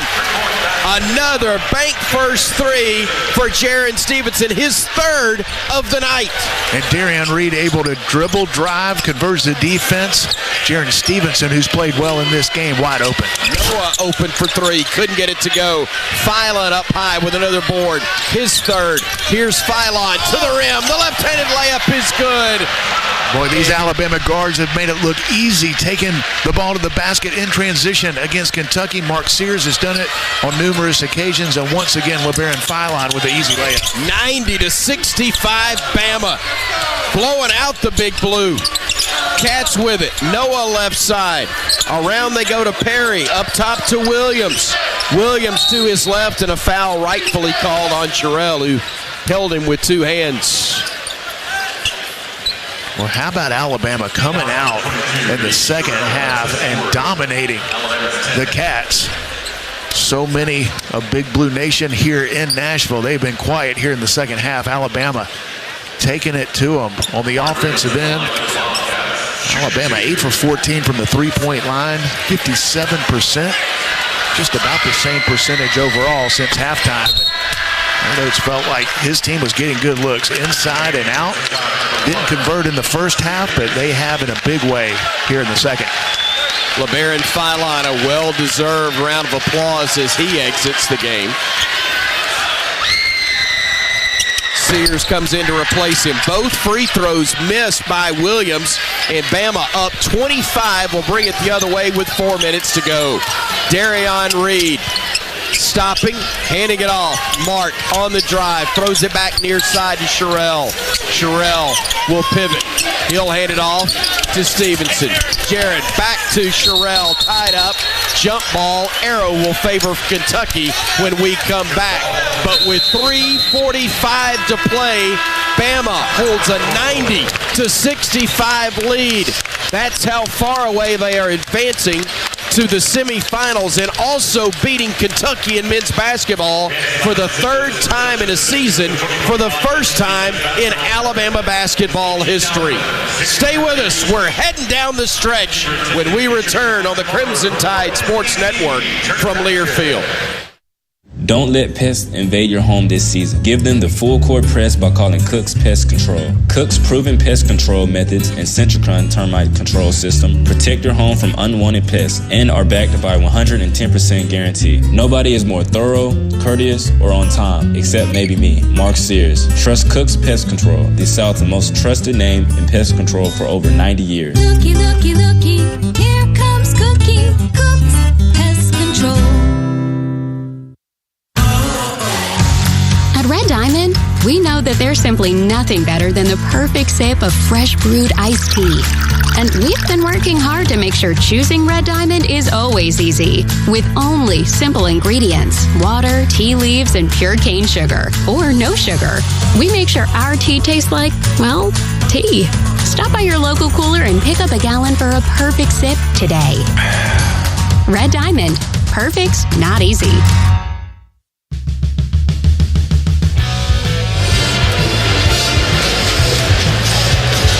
Bama's up 25 on the Kentucky Wildcats, 3:45 to go in this quarterfinal game in the SEC Tournament in Nashville. Be sure and stay tuned after the game for the Regions postgame show with Bama coach Nate Oates. And don't forget, you can get your University of Alabama Visa debit card or prepaid Regions Now card today. BP?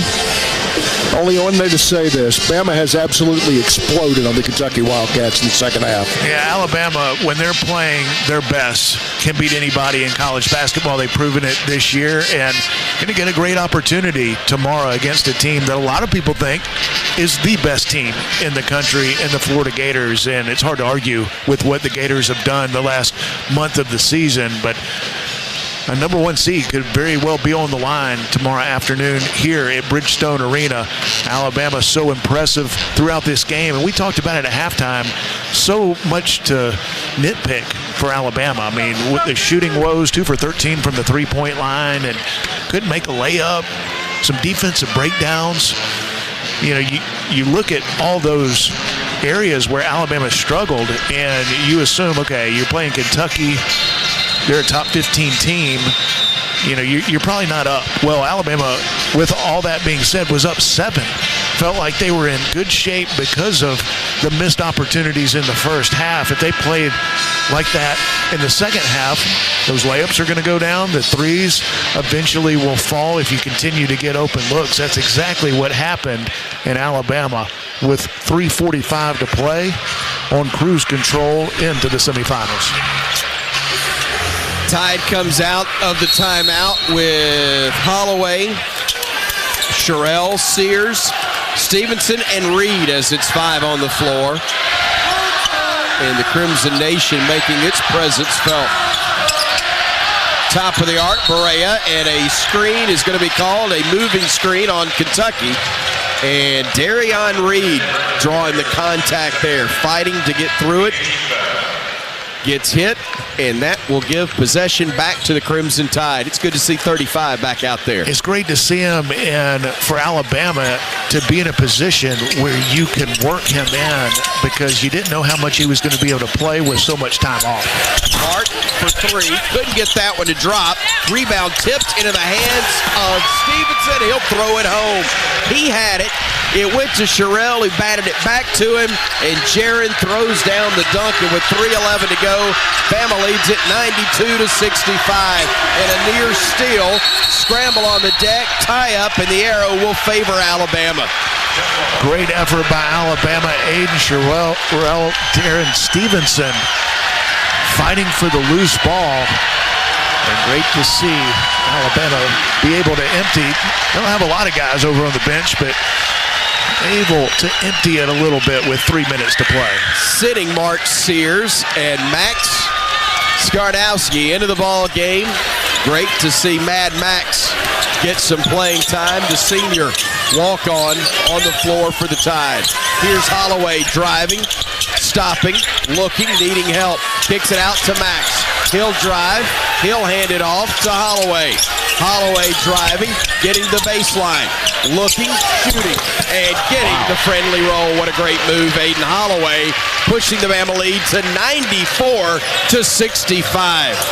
Aiden Holloway's had a huge second half, knocking down shots, finding open teammates, and knocks down the fadeaway right there. Garrison at the top of the arc. Pivots, hands it off. They'll work it from Noah over to Perry. Perry on the drive down the lane. Shot is blocked by Reed, but a foul's going to be called, I believe, on Holloway. They do get Aiden for the foul. Unbelievable what Nate Oates has done in 6 years at the University of Alabama. The COVID year cut the season short. We were postseason bound anyway, didn't know where, as the free throw is up and good by Perry. But after the COVID year, 5 seasons since, 2 regular season titles, 2 tournament titles, a Final Four berth, and for the 5th straight year, an NCAA tournament berth is looming. As the free throw is missed, Bama comes the other way. Holloway had it knocked away and stolen. And here comes Chandler with 2 minutes to go, and Bama up 94-66. Chandler on the drive, puts it up. Shot is no good, but a foul's going to be called, the 5th on Aiden Sherrill. Aiden Sherrill's numbers not great in terms of scoring, just 1 for 2 from the field, 2 points, but 7 rebounds. And he'll have to head to the bench, but he's a young player like LeBaron Philon, playing better and better as we get now into the postseason. Big things ahead for Aiden Sherrill, the rest of the SEC tournament into the NCAAs. Fouls out, does Sherrill, but some good minutes. Chandler misses the first. Let's pause 10 seconds for station identification on the Crimson Tide Sports Network.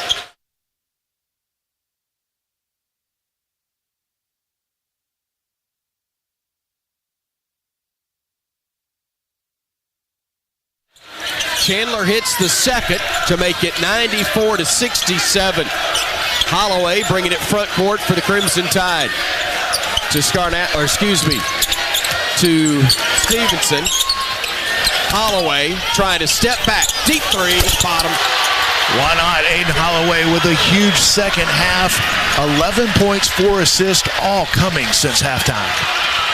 97-67. Bama leads Kentucky by 30. Garrison on the drive, cut off. Needs help. Bounce pass. Shot blocked down low. Stevenson claimed by Kentucky, and then they lose it out of bounds. Great to see Jaron Stevenson playing so well on both ends of the floor.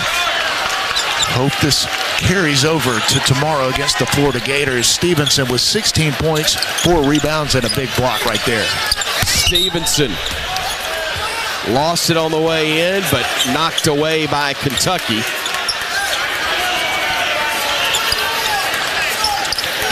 This is a Kentucky team that is not at full strength. With Lamont Butler out, went out in the game yesterday against Oklahoma, but Alabama doing what a top seed should, and one of the top seeds, and that is take it to the Cats. Bama had it inside, but Mo couldn't get the handle on it.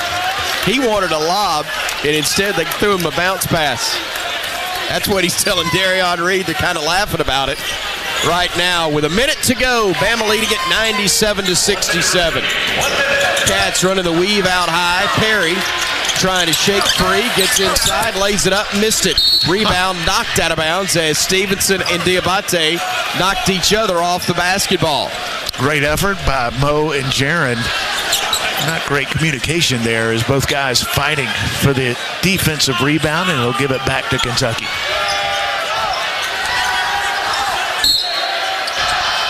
Cats inbound it. Chandler getting it in to Almanor, now to Perry, and now to Noah. Noah to Garrison. Pivots, throws the backdoor look to Noah, kicks it in the corner. Chandler for 3, knocks it down. 97-70. The Cats cut the Bama advantage to 27. You heard me right. Do not adjust your radio. Holloway taking it to the far wing. Playing off of a screen. He'll drive right. He'll get into the paint. Shot is up. No good. But he is fouled and will go to the line to shoot a pair. It's been the Aiden Holloway show here in the second half. Now he's had help. Alabama clicking on all cylinders since halftime. Some missed opportunities in the first 20 minutes, but when Alabama came out determined to turn things around in the second half, they did and did it quickly. This game has been well in hand for a long time. Holloway knocks down the first. Second attempt upcoming.